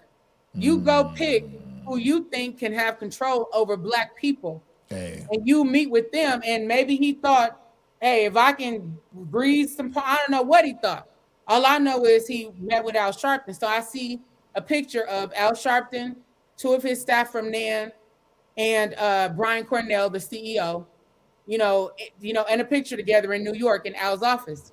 So I posted about it, just saying and I told people, I said, this is what happens. This is patriarchy. This is erasing Black women's work. Like, I called it out on my Facebook at that time. And then I just left it alone. And so apparently, so here's what happened after that. This is how Roland explicitly got involved regarding our situation. Roland reached out to me out of the blue after that headline happened about Al Sharpton. And he said, Nekima, he said, I want to talk to you about the Target boycott. And he said, I didn't know that you guys were involved, because he had been at that point having, Jamal on his show regularly talking about this. He's like, I didn't know you guys were involved. He said, I just found out because of what just happened with Al Sharpton and Brian Cornell. And I could tell that Roland was upset that Al Sharpton had met with the CEO of Target, because by then he was locked in with Jamal on this boycott. Mm-hmm. And so he calls me, and I said, listen, I said, Al isn't involved in the boycott. I said, but the way that we were treated in the Twin Cities by, Jamal, Nina, and Tamika was just unconscionable. Because by then, my former law student who had connected me and Tamika, responding to her, wanting to meet, she saw what happened, and she sent a text to them. And I have the text, so if you want me to read, I can read it. But she got in the group chat, and she told them, I can no longer sit by and watch this happen. Mm-hmm. And this was in March of 2025. She's like, this is wrong. Basically, like how they're treating us as the Minnesota activists around this, and gaslighting and co-opting. Does anybody see, and I wonder what you see, I can't help but see the colonizer's hand, because I'm going to tell you something about white people. They know us because they have owned us. Yeah. And they know from the field that you find a pick-me nigger and you put him over here over those to create infighting. And I don't want people watching to make you the problem because you're passionate and strong. The problem is the Black man who did not do what he should have done at the beginning, which was embrace your vision and bring you right beside him the whole time and merge the fast, because that was his way of getting church people involved using church language, and merge it into boycott civil rights activism language, especially being that he worked in the NAACP as well in the DC area. So this, to me, it just, and I'm not coming from the sidelines. I led a boycott in Detroit. Mm-hmm. And I had an experience with Jamal's positioning there. Mm-hmm. So I do see this ambulance chasing type of hitch by wagon and whatever is viral, preach the sermon that's connected to the movie and the popular song pattern here. Now, I am in no wise taken away from what he has done, because he's one of the few Black pastors that's in the pulpit speaking truth to power. But then when it comes to moving amongst his own community, it's a little funny. Right. And it could be with him being a pastor of a mega church. Maybe he's used to him saying, I want this, or I'm doing this, and it's just a bunch of yes people. I don't know. That's because that's not how I operate. I'm autonomous. Right. I don't just go do something because somebody asked me to do it. I don't care who they are. If Lord, did you okay. I'm not like that. So maybe that's for his frame. I don't know. I just know I was expecting something different. And when I started seeing how they were moving, it didn't sit right with my spirit. I brought it up very gently to them. and tried to get Nekima. I with that plantation network, it was me. I did with all the people you mentioned. Reverend Al Sharpton came on my platform behind it. Jamal Harrison Bryant. I dealt with the George Bloomer that was dealing with everybody involved. And some activists on the ground there that was leading the Boycott Roundhouse, Winehouse. What's his name? I can't think his name. But you know, if you watching, don't feel bad because my memory just like that. But he was one of the main ones out there leading, and I was doing my part in the media. I saw people get caught up in their own agenda, and then the white hand gave them power, position, or money on the back end. Right. To try to take the power out of the movement. Exactly. So I think this how I see this. Exactly. And it was just so disheartening because I'm thinking, look, this is supposed to be for our people to rise up and fight back and hold this company accountable that we felt was playing in our faces. That we're like, we thought y'all were really with us. We go in, Black History Month displays, beautiful Black women's products on the shelves. They made us feel like they were for us. And the other thing that happened after we came for Target, that's when we found out not only this isn't a fluke with them rolling back DEI, they gave $1 million to the Trump-Vance Inauguration Committee. So they chose the side. They had never given to even a Democratic presidential committee before, but they gave $1 million to the Trump-Vance Inauguration Committee. And somebody said even Walmart gave $250. So why would Target give $1 million? Right. And so thinking through all that. So back to what I was saying about Roland. Roland contacted me and he was upset that the CEO of Target had met with Al Sharpton. So he said, he's like, I didn't know that you guys, because like I said, I've been on this show. Roland knows who I am from going on a show talking about policing. And so he said, I didn't know that you guys were involved in the boycott. I'm just hearing about it. And he said, I'm calling you because I want to form a national coalition and I'll have people on my show who are part of it. I said, Roland, I said, listen, I said, after what we experienced trying to work with them, I said, I will not ever work with them again. I said, the amount of disrespect, gaslighting that I experienced, I'm like, no. And I said, they have no integrity. So that is so y'all had that conversation, and then he did what he did to you on the segment. I told him, I said they have no integrity, and I said, and I'm laughing. I said because it looks like Al may have done to them what they've done to us. So I was just like laughing about it. I didn't know Al's motivation, but I found out later because in January of 2026, when everything was happening here because of ICE, suddenly somebody calls me and says, Al Sharpton wants to know if it's okay for him to come to Minnesota. And my response, and I'm not ego, whatever y'all might think, I said no. Now, Al had previously come, like I said, for George Floyd. He came for Amir Locke. He came for Dante Wright. We would sometimes be in space with Al. Al never got to know any organizers on the ground. He would come in with Ben Crump. I'm friends with Ben Crump, right? So he would come in, every now and then we might be at a press conference, but Al never really took the time to get to know us on the ground in the Twin Cities. And then on top of that, which was fine, we're like, maybe that's just how they do. We didn't care. We just kept doing our work.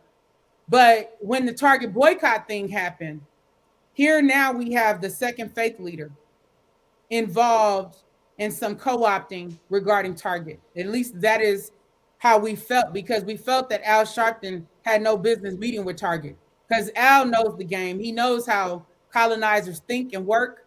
He knows that this is putting a dent, because already there have been reports declining foot traffic. The boycott was already working when Al agreed to meet with them. So when I got the call in January, is it okay for Al to come? I said no. And I said no pretty forcefully. And I said, make sure he knows what I said. So we were, doing a lot of ICE organizing as well. And the next day we had a press conference going on. So when we wrote our press release, we laid out our issues regarding ICE and trying to get justice for Renee Good, who was killed by ICE. And then in our press release, we said, we're asking national civil rights leaders to refrain from coming to Minnesota unless you are invited. And that is because of the disrespect we had experienced in the past, what happened with the Target boycott. God had told me, be more protective of your community, because before I'm like, they can come and go and do them. I didn't care, but once God told me be more protective, that's when I'm like, no, we can't have this continuing to happen, and we don't need people speaking for us. We know how to speak for us. Now, mind you, this is the year after we launched a boycott and we started going through this. So what happened, we put in our press release, we named Al Sharpton. We did our press conference. I named Al, I named Tamika, I named Pastor Jamal, and I said, you are not welcome in Minnesota. And I'm like, we're tired of people coming, trying to exploit our community, trying to speak for our community, not being respectful of our community. By that night, I get a text from Reverend Toon, who is Reverend Al Sharpton's right-hand man. Somehow he got my number, and he said, Reverend Al Sharpton would like to have a conversation with you. And so Reverend Toon and I talked first, and I said, look, Reverend Toon, I said, what happened with this Target boycott and Reverend Al, I said, that was unacceptable. And I said, we had already gone through this with Pastor Jamal Bryant. It was just so disrespectful. I was like, this is why. And so he said, okay, he said, there's another side that I want you to hear, but I'm going to put Reverend Al on the phone. So he put Reverend Al on the phone. He and I had a conversation around the situation. I said, Reverend Al, I said, we had a full-fledged boycott going on. We were already dealing with the shenanigans from Jamal, Tamika, and Nina. I said, and then the next thing we know, we see you on a picture, with the CEO of Target. I said, that sends mixed messages to our community because this boycott is working. And remember, Target is headquartered here. So why would he bypass local organizers and fly to New York? Because it's let me tell you why. And because I experienced this with Reverend Al Sharpton, the same group. For them, they have media. They have those platforms. So when stuff is going on that's real in the community, what they do is try to connect their brand and their media presence to whatever it is that we have going on at grassroots level. Now, that's great and wonderful if you really are going to support what is going on and it not just be a media moment for you in Black activism.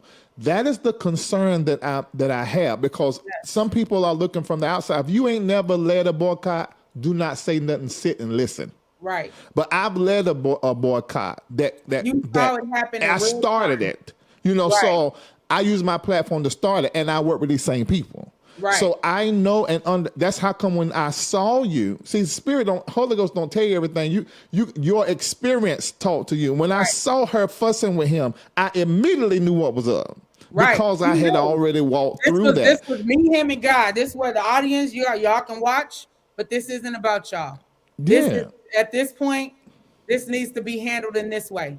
And if Roland has set things up differently, but the fact that you know what we've been through, and you're going to play a 9-minute apology video before I speak, and then you are putting me for 7 minutes, and I'm knowing you about to just pepper me with questions, micro questions for your agenda, and not let me unpack things. Agreed. I was like, no. When I saw the video, it was like, I might as well have been painting my nails. Like, okay, theatrical, here we go.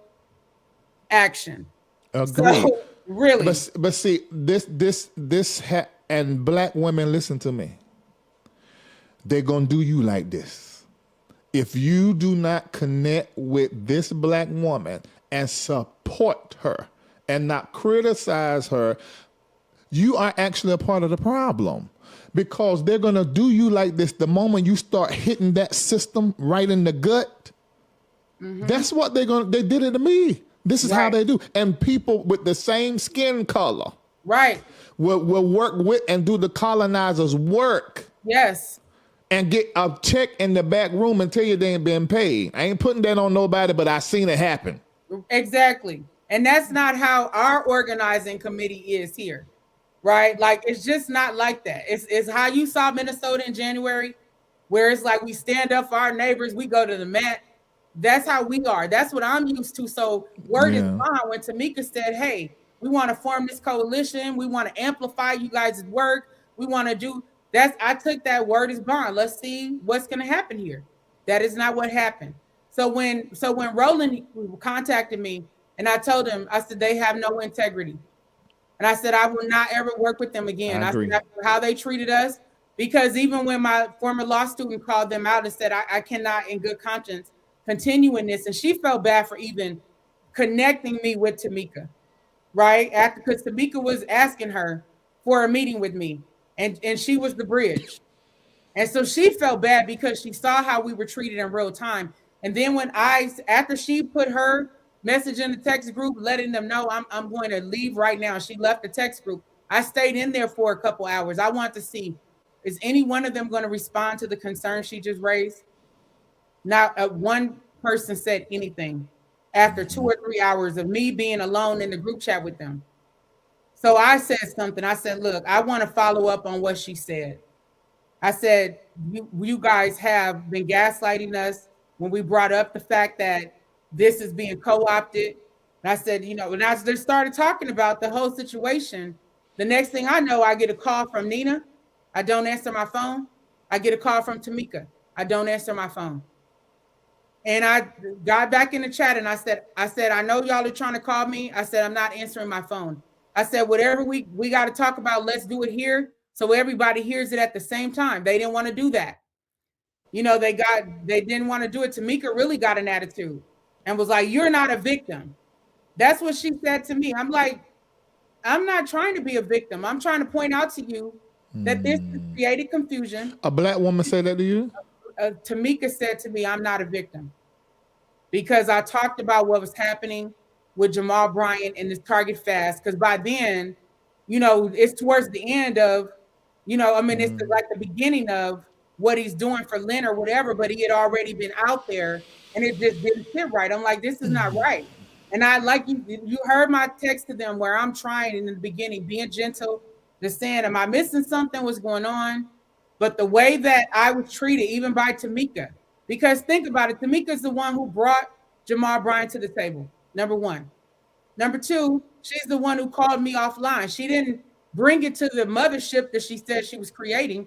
You called me to tell me offline that this man is starting a 40-day fast and that he got a website, and you asking me for two of our demands that y'all put up there.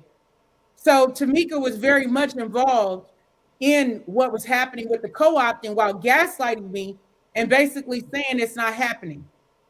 And so I was like, I can't believe this. I'm like, this is why I should have just said no when I was asked to meet with Tamika in the first place, because my first mind said no. I want to be very clear. I want to be very clear about something. DEI has not been rolled back. No. Why is there an announcement of any form about the end of a fast because 97.3% of something had been paid and something else he said? That was confusion, and it should not have been done. When was it paid? Is there anything that Pastor Jamal Bryant, and I'm saying pastor for the church people, because really, I'm really saying Jamal, was there anything that he mentioned when he said 3 of the 4, I guess at that press conference, that was new? Okay. Did anyone see Target make an announcement? Send out a press release? Send a smoke signal? We ain't heard nothing from Target other than we're happy to move on. That's what Target said, which again playing in our faces. This is how, let me say this. This is how people like Kwame Nkrumah was killed, because the colonizer connects with one of our skin folk and put money and power and promises, and then they undermine true and real Black movements. Right. You had Hillary Clinton pushing Obama to sign off on Gaddafi getting killed, and that's what happened. And now Obama says that's the biggest mistake of his presidency. I'm telling you, this is a pattern. It is and I can see it. Remember, I majored in African American studies. This is my life. I love what has happened, in terms of our people when they fight back, when they resist, when they push back against the system. It's like I pay attention to this. I love this. This is how I ground my work. Wait. Somebody said, is this what Jesse Jackson died for? Let me tell you something about Jesse Jackson. And we're not taking away from nothing he's done. we're going to honor him. But at the same time, there were some of those kind of moves surrounding the death of Martin Luther King and him taking that blood and putting it on his shirt and then coming out and speaking. There's a thing that's in black men that a lot of us, we want to be white men. And we move like colonizer in our own community with our women. If we have black privilege, we are worse than people with white people who have white privilege. This is a problem. And didn't Jesse Jackson die from natural causes? I don't even understand that question, Larry. and I'm, you know what? I'm about to show you something. Hold on. Let me show you something. What is this? Who is this? Yeah. Me and Jesse. Jesse came here after Philando Castile was killed by the police. Mm-hmm. He also came here after George Floyd, right before Derek Chauvin's conviction happened. That's when we took that picture. So I first met Jesse Jackson when I was an 8th grade student at middle school in Los Angeles. I presented him with the jacket, him and MC Hammer, when they came to my school. Mm-hmm. So this said, what does this have to do with Jesse Jackson? Jesse Jackson died from natural causes. What we're doing is telling the truth. And not everybody wants to hear the truth. People want a kumbaya, can't we all get along moment. Now, that may be how you operate. Some people who on here talking all that don't even get along with people in their own families. Okay, let's be real. But for me personally, my cutoff game is strong. Mm-hmm. When somebody show, like Maya Angelou said, when people show you who they are, believe them. And for me personally, the stakes are high when I'm involved in activism and organizing. Okay, back in 2014, remember I told you I went to Ferguson, came back, started working with the young people. Mm-hmm. We wound up, shutting down a freeway. I know people might clutch their pearls. That's fine. But anyway, in December of 2020, we had a huge Mall of America demonstration in honor of Black lives that were taken by the police across the country. And people were arrested that day. It was over 3,000 people there standing in solidarity. Because I was in the media on behalf of the young folks, because I know civil rights history, they asked me to go defend the action in the media because people were treating the Mall of America like it was the Holy Grail. How dare they do a protest at the Mall of America? And the young people asked me, can you speak for us and advocate? And I'm like, yeah, okay, let's do this. So after I started laying out, connecting the civil rights history, the Mall of America demonstration, I became a target. And so that happened in December 2014. In January 2014, they charged 11 of us as organizers for that demonstration. I was one of 2 people with the most charges. I was charged with 8 misdemeanors. And like I said at the time, I'm a law professor, I'm a mom, and they're trying to take me down for standing up for our people. And we fought those charges for 11 months. And I said, look, God don't like ugly. I said, if I was the prosecutor, I would not just do the bidding of a large corporation because this is a righteous movement. When it was all said and done, those charges got dismissed. That woman lost her job. She was serving food in a soup kitchen and was quoted in an article talking about the poor and talking about Black Lives Matter. Wow. Now, okay. I tried to warn her.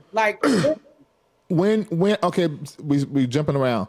When you went to was the name of the church St. Paul? City's Church. Okay, so you were doing Paul. Say again? It's called City's Church in St. Paul.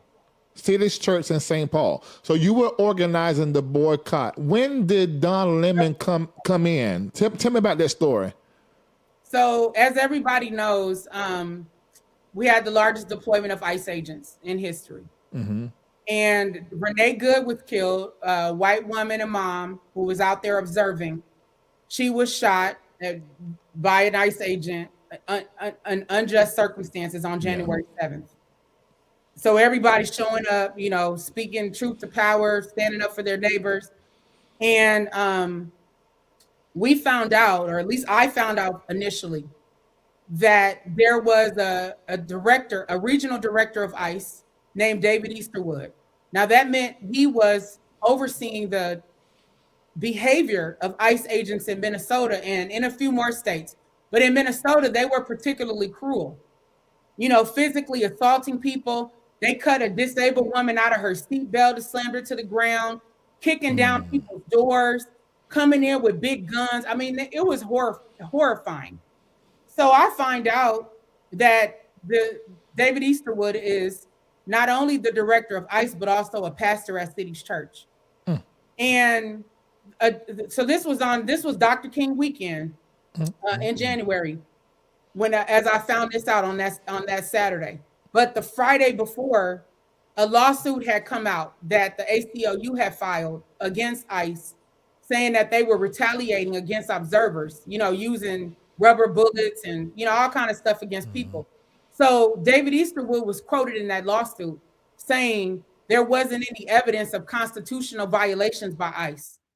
And as a matter of fact, he said it's the protesters, who are basically the problem. And I'm thinking, how can this be a pastor? He has to know what these ICE agents are out here doing. They killed somebody. Nobody has gone to jail yet for killing this woman. They're beating people. They're doing all the things I just mentioned.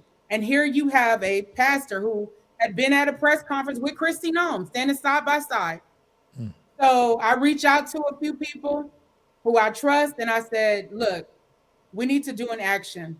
We need to call attention to the fact that David Easterwood is a pastor at this church and serving as the director of ICE. So they were open to it. Now, I had never been on Don Lemon's show when he was on CNN or even when he did his new stuff until that Friday before.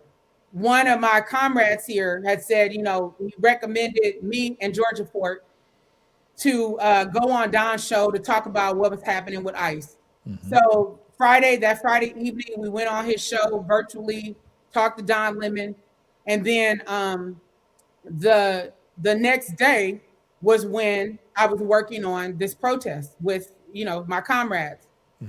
So I had posted the flyer, and it was just basically, it gave like no real information. It was a picture of Dr. King, and it said, it was like hashtag ICE out of Minnesota, which is one of our activism hashtags.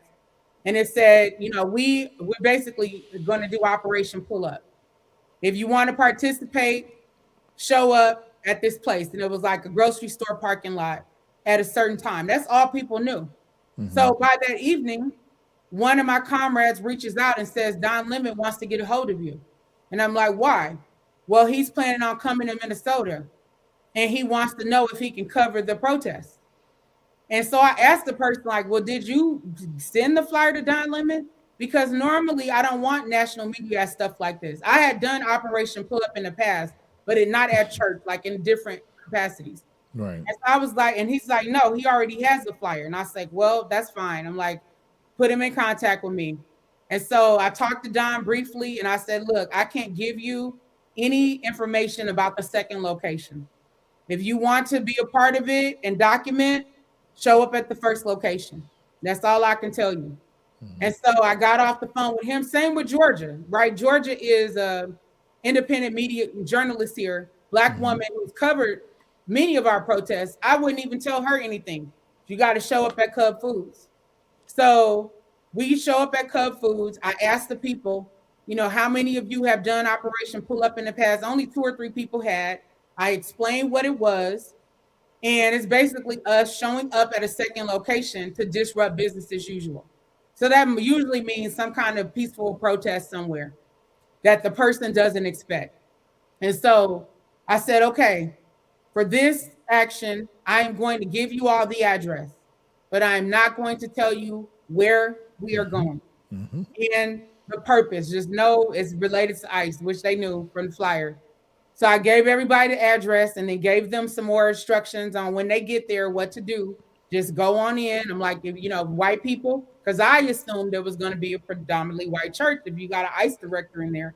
Right. That was my assumption. So I was like, white people were here. You can go in first when you get there and take a seat. And that's all they knew. And then, and I said, I'm going to come in with the second wave of people of color and anybody wearing, like activism stuff. because one guy had a hat on that was like F Trump and something else. And I'm like, you know, I knew where we were going. I didn't want him just walking in like that. Right. So we went in and everybody went in. We sat down. We participated in the worship service. And when the pastor was praying, he said, "Dear Lord, please chasten us and help us to get our house in order." And I'm like, what? And then he finishes his prayer. After he's done praying, I stood up and I started walking towards the front of the church. And I said, "Excuse me, Pastor, did you just pray, please, dear Lord, please chasten us and help us get our house in order?" And he said, "Correct." And I said, "Well, help me understand, how is David Easterwood a pastor here and also serving as a director of the ICE office in St. Paul?" As soon as I mentioned David Easterwood, the pastor goes, "Shame, shame," you know, over the pulpit, because he didn't want this brought up in front of the church. Right. So once I realized he's not going to keep dialoguing with me, from that point, I just went and stood in a certain space in the church that was like a middle space. And I just started going, "Justice for Renee Good, justice for Renee Good." And then the other protesters who were there stood up and joined me up there. Again, they didn't know about David Easterwood. They didn't even know that the action was going to be at a church. But I am going in as an ordained reverend and as a preacher. I've been an ordained reverend since 2016. I've been a preacher since 2007. And so I'm going in the spirit of Christianity, where you are bringing things to the leadership's attention. You are trying to confront it in a civil way, and that is what we did. But it was very clear that the pastor did not want the church to know that David Easterwood was a pastor there. So we stood there peacefully, we chanted, and then in the middle of this, as we're chanting, we're basically just saying like, "ICE out," you know, "justice for Renee Good," you know, stuff like that. Now, all kind of things are happening. There are some people who get up and leave. There's other people who are opening their Bibles, reading their Bibles. There's some people praising the Lord. There's some people talking to protesters, asking them, because the church had turned the music up loud to try to drown out our voices. So some parishioners were standing there talking to protesters, trying to understand why we were there. And they were talking about David Easterwood, this man, having civil dialogue in the midst of a peaceful protest. And so once we were done with our chants, we just walked out of the church. Now, in the midst of that, you had Don going around interviewing people. You had Georgia, you know, documenting what was happening. There was another independent journalist there. So when we left, we stood outside, we talked for a minute, and they had called the police on us, the St. Paul police, but the police didn't come in. They didn't get out of their cars because they knew that it was a peaceful demonstration. And so what happened after Don and others put videos online, I put one of the videos online and I let people know, and I put in my caption, "It's time for judgment to begin. It's going to begin in the house of God." And so shortly after that, of course, MAGA went crazy, because I don't know why the Christian church is not paying attention to white Christian nationalism. That is so much a part of what's happening with the Trump administration, even them using Christian language to recruit ICE agents. Right now, what are we seeing with the war in Iran? These white Christian nationalists going to the White House, laying hands on Donald Trump and claiming this is a holy mission. The man, does the man believe in Jesus? That's right. Have we seen?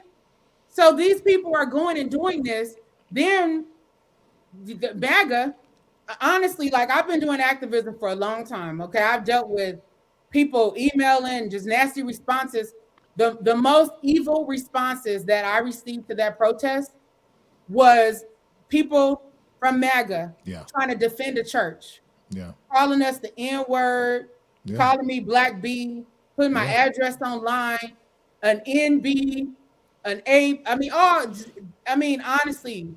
And saying it in the name of God, doing this in the name of God. The level of hatred from this is people, crazy. It made me sick to my stomach. Like this, like, oh, this is the Klan part too. Like, for real.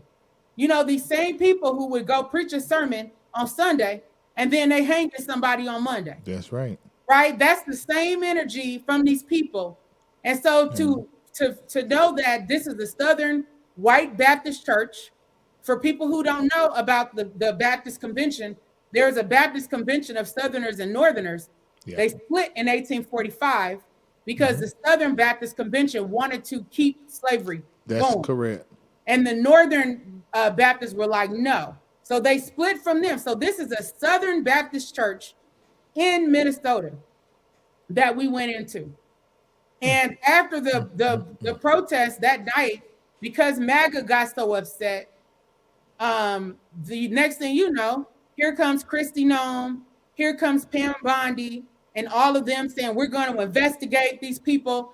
And I'm thinking, but the officer, the ICE agent who killed Renee Good, y'all not only didn't arrest him, you lied on the woman and claimed she was a domestic terrorist. You lied on her claiming she tried to run him over.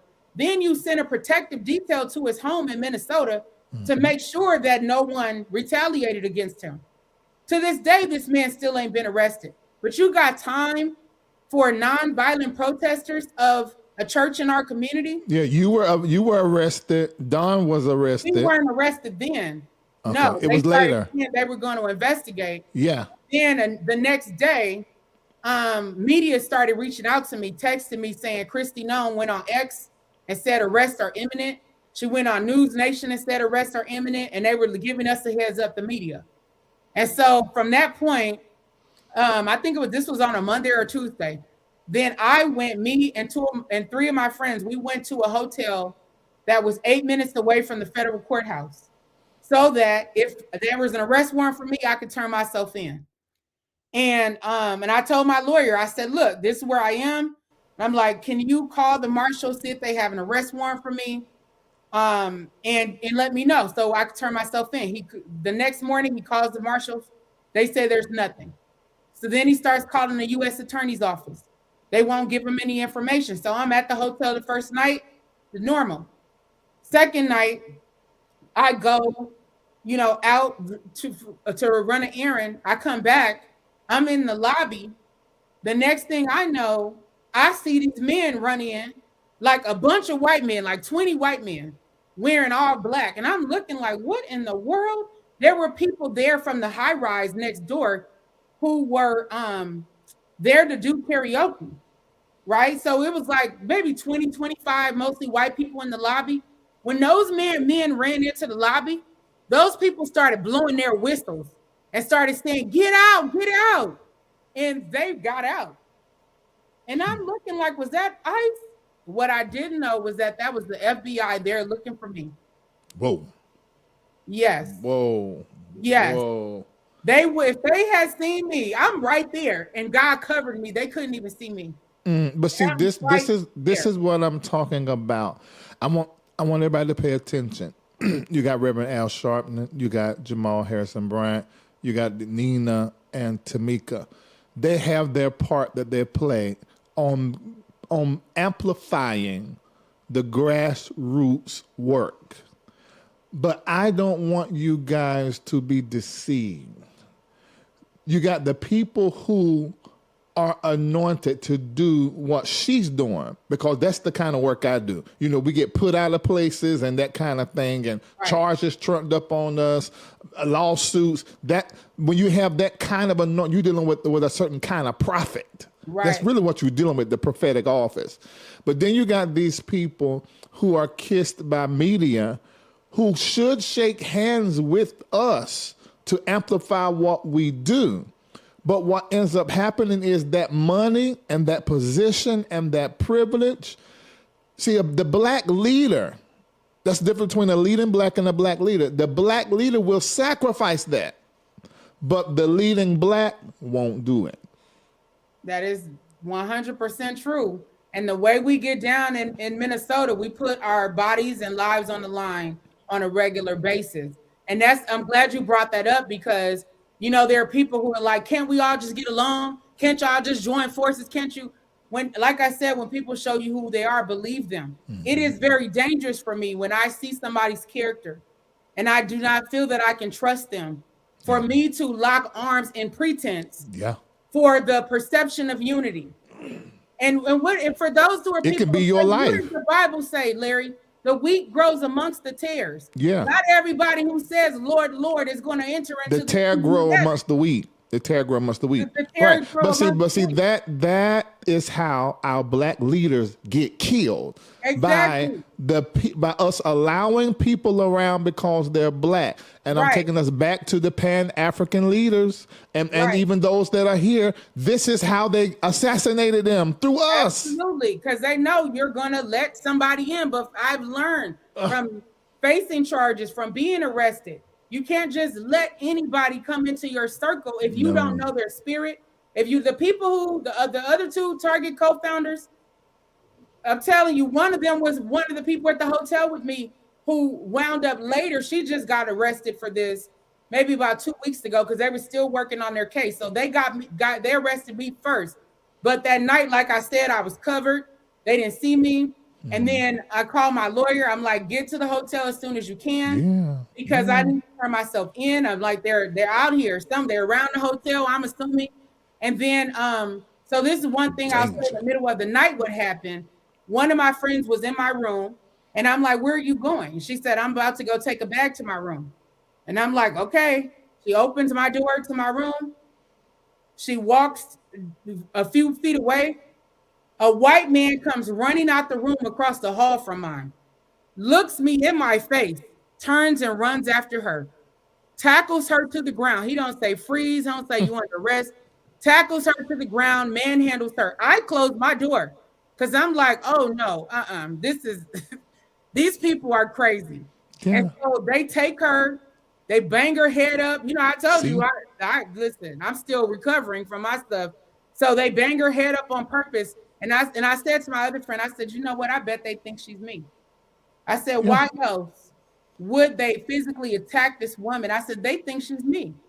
And so turns out they're on the way taking her to the Whipple building where they were taking immigrants that they snatched up. And she was like, look, can I see your arrest warrant? And they showed her the arrest warrant with my name on it. You see, this so is what I'm talking if I couldn't trust her. She would have been like, if I can't trust you, well, Nekima's back at the hotel. If you want her, go back and get her. That's somebody that is not looking out for my best interest that I can't trust, that will send the feds to me. Right? But this sister was like, I'm not Nekima, but she didn't say Nekima's at the hotel. Right. She said, I'm not Nekima. Right. I'm gonna look like a fool. Right. When you get here and you run my stuff, you see I'm not Nekima. Right. And then when they released her, when they looked, she waited to see the looks on their faces. How you gonna look right at me and then go chase somebody else? And she's 2 or 3 inches shorter than me. We don't look alike other than being dark-skinned black women. They didn't even see me once again. But see, this is, and we gotta end. We done been on for 2 hours, but we're gonna do this again because you got a lot to say, and there's a lot for us to learn from you as a civil rights attorney. And I don't know if you guys are hearing that. This is a civil rights attorney. And I'm definitely going to be dispatching angels on your behalf because the kind of work that you're doing is disruptive. And the powers that be don't like that. And the reality is, there's so many of us that are uneducated, out of step with the ancestors, and do not understand the position and the place that we're supposed to be playing right now. And we're so engrossed in whiteness that we don't know that we're infected, and we're looking at each other through their lens. Right. And your safety is very important to me. And so I am going to definitely put you on my altar.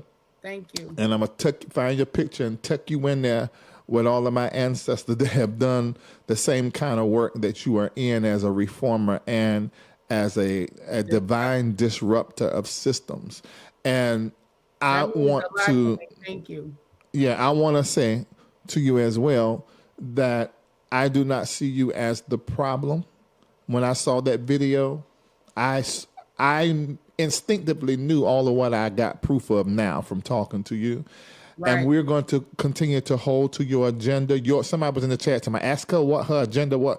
What the hell? You need to ask all the rest of them what the agenda was. She one had the agenda from the very beginning. I talked about that already very clearly.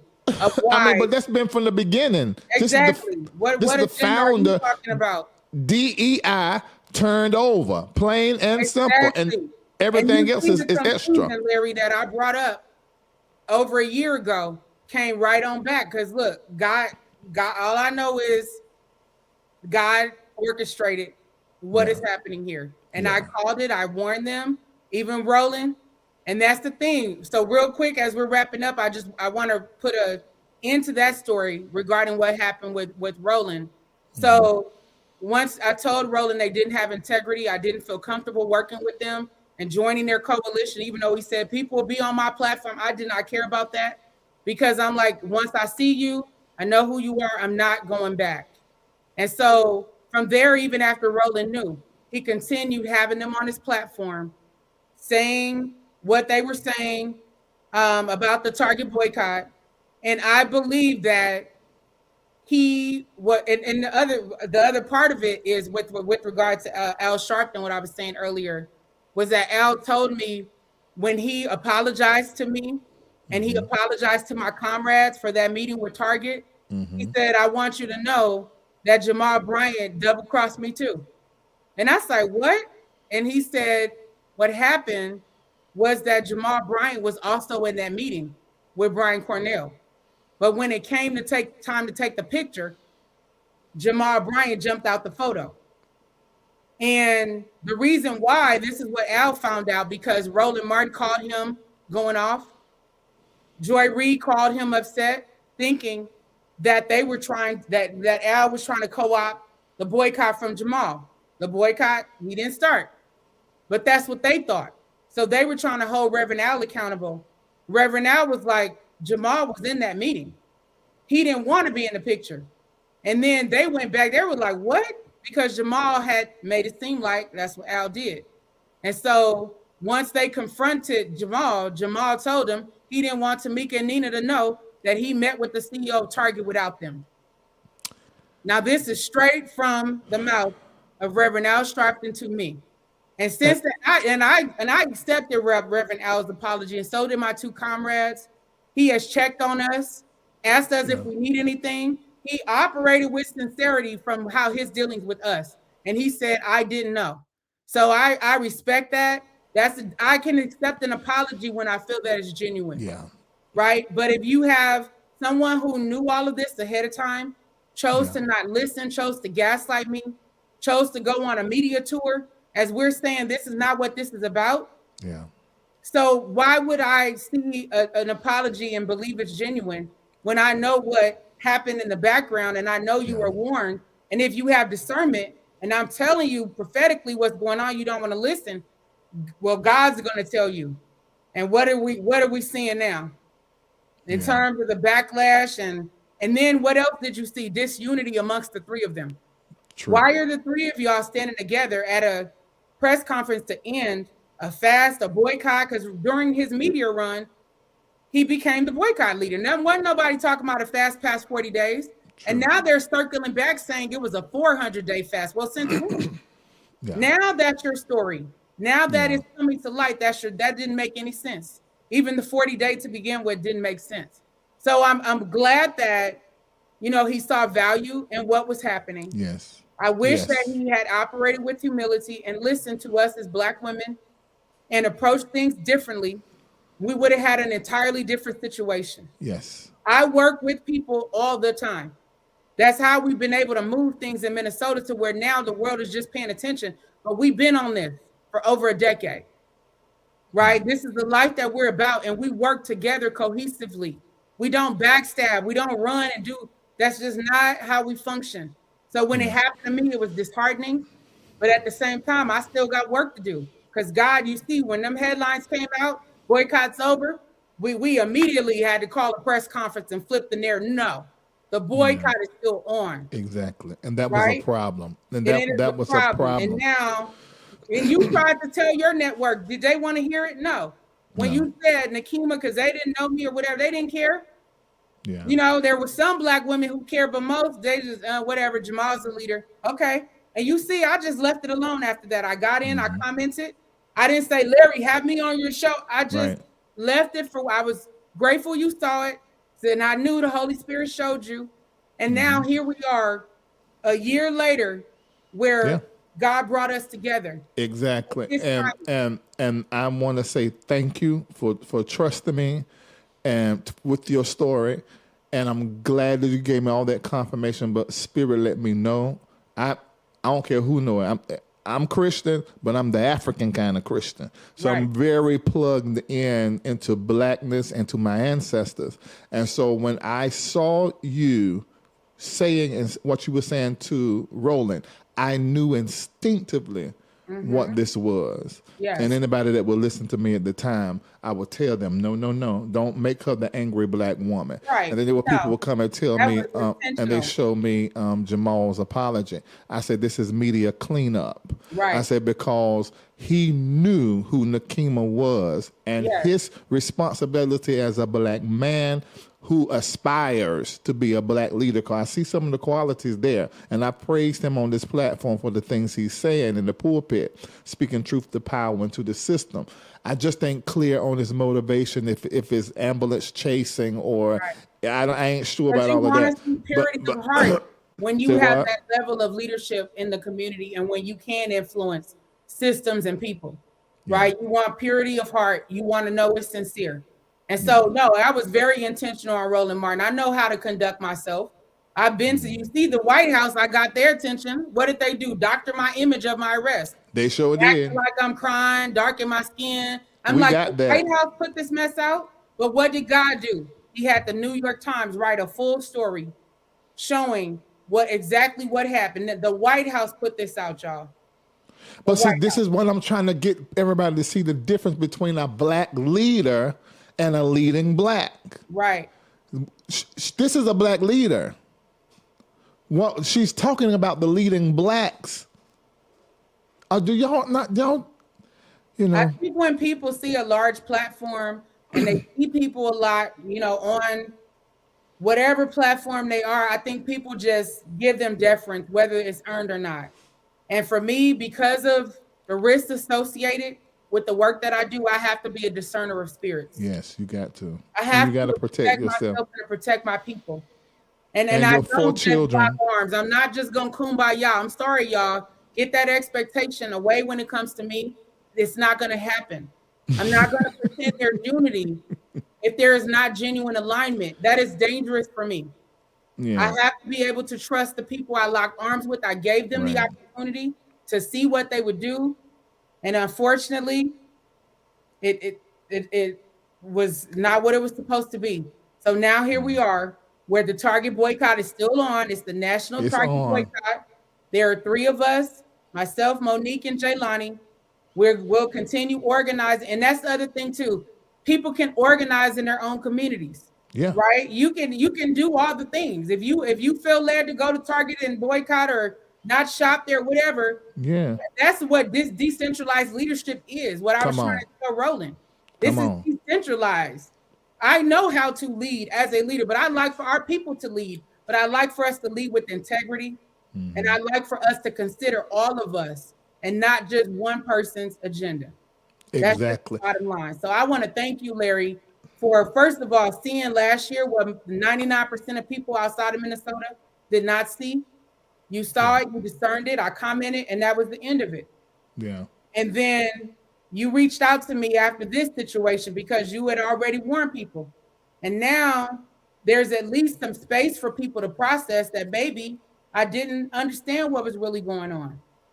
And now this is my side of the story of what I experienced in that situation. But I'm for our people, and I'm proud of our people for standing 10 toes down, rejecting the narrative from that press conference and saying, oh no, we're not going back. Target has done nothing. Let me ask you a question. Before I let you go.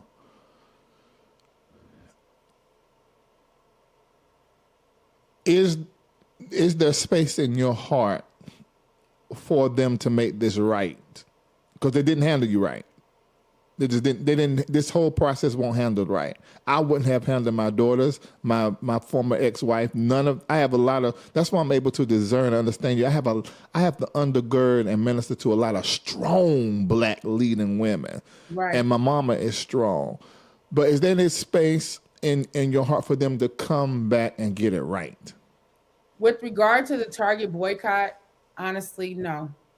I mean, it's just y'all called for an end to it and then sent out mixed messages, right? What can you do with that at this point? We still getting the word out that the boycott is still on. That's still work, labor we have to do. My week last week wasn't supposed to, at least I didn't think, was going to include how many hours I've spent on this because of them going to Washington, D.C. and making this announcement. And then Tamika and Nina telling people, oh, we're not going back to Target. Well, why were you in this press conference? I still don't understand it. It made no sense. So, I would still be cordial towards them. I forgive them. But in terms of working together, no. Now, that ain't what I was asking, because I agree with you with that. But I'm talking about on a personal level. Well, I know the answer to that because you saved, so of course you forgive them. Right. But I wasn't asking about working with them. I don't think friends or anything. No, we can be acquaintances. If one of them called me and said, "Hey, Nekima, can you help us with this?" I would be in the background for a quick minute if they really needed it, and I would help, or I would connect them with someone who can help. But that's probably the extent of it, based on all of that, because there has to be a genuine change of heart, not just the stuff you're saying to the public because of the backlash or trying to protect yourself from the backlash. There has to be a genuine change of heart. And if that's the case, I'll see it and God will show me. And then I will handle it from that perspective. But until then, I'm going to stay in my lane and do what God called me to do. Got it. Thank you so much for coming on. And you have 4 children, right? Yes, I do. Okay, 4 children. Okay, definitely going to keep every last one of you guys in my prayer time, and I don't do the kind of prayer that everybody else do. I do that other kind of prayer. Right. So I'm gonna send some stuff near you. All right, thank you so much. God bless you, and take care of yourself. Thank you for having me, and thank you to those who tuned in. I appreciate y'all at least listening, whether you agree or not. Thank you for taking the time. Thank you. Well, ladies and gentlemen, that was Nekima, and that was an absolute amazing conversation. We're very clear. Take this link, share it out with everybody. Of course, you probably won't see it here and there in certain places, because she, as a reformer and a disruptor, she told the truth, her truth, the part that we didn't know anything about. And I want to say this. What we said concerning Jamal Harrison Bryant, Al Sharpton, Nina, Tamika, leading Blacks versus Black leaders, we are thankful for any and everything that they have ever done, and I know that they have done things to help the Black community. That does not change. We're going to continue to support them in any effort that they do that helps Black people, absolutely. But at the same time, we don't blindly follow nobody. And when you mess up in our community, amongst our people, we got to hold you accountable. And the way that they handled this won't right. That don't mean don't support them. I'm just saying, from my viewpoint, it's not right. And it's improper. There's a better way to handle this Black woman. Thank you to all of them that helped amplify this boycott. And now it's going to take all of us, because they have big platforms, and they are saying that, because in Jamal's apology, he said, no, there's still the boycott. But we're going to have to do work together to make sure that Target can feel that we are no longer supporting them anymore. You heard her mention deconstruction. You've heard me talk about deconstruction and decolonization, and you guys, it needs to happen on a personal level to continue to deconstruct. I created a chat GPT to help you deconstruct and decolonize your prayer life. Thank you so very much for watching us, and we're going to go out on that. And also, it's going to be another advertisement that's telling you about this show concerning preachers. All right, see you later. There's another ChatGPT that I want to introduce to you. And this ChatGPT is for those of you that are decolonizing and deconstructing in the world of your faith. As a Christian, we are taught to beg, ask the Lord, the Master, the King, for all of these different things. And that type of praying, we have used it for years, and it has worked because of our intention, but there's a better way to pray. And this new ChatGPT is going to transform the way that you pray and help you pray decolonized prayers. This is where you pray with the understanding that God is not outside of you, but operating through you as source, creator, the divine intelligence. Begging is not praying. And begging while you're praying is not the best way to pray. And this ChatGPT helps you pray in a way that is both spiritual, technicalized, and empowering, bringing together your mind and your feelings, your energy, your body, all together involved in the manifestation of what you want with your mouth. Your mouth is one of the greatest manifestation tools you have. And this ChatGPT is going to teach you how to pray it into form. Download it right now. You see the link, hit the link, and it's going to integrate with your ChatGPT. This season on Love and Faith Atlanta. Bishop is interviewing some more pastors. No. Have these churches and I'm looking for cities. Have you vetted them already? None of them been in jail? No, none of them been in jail. But that's not a disqualifier. Right. Yeah. Go ahead and lean back and reel your head back real good and say, I will possess the land. Well, I'm trying to figure out why Larry here. Well, What you mean? My reservations with you. What are your reservations? Maybe I should eat a few of my lamb chops first.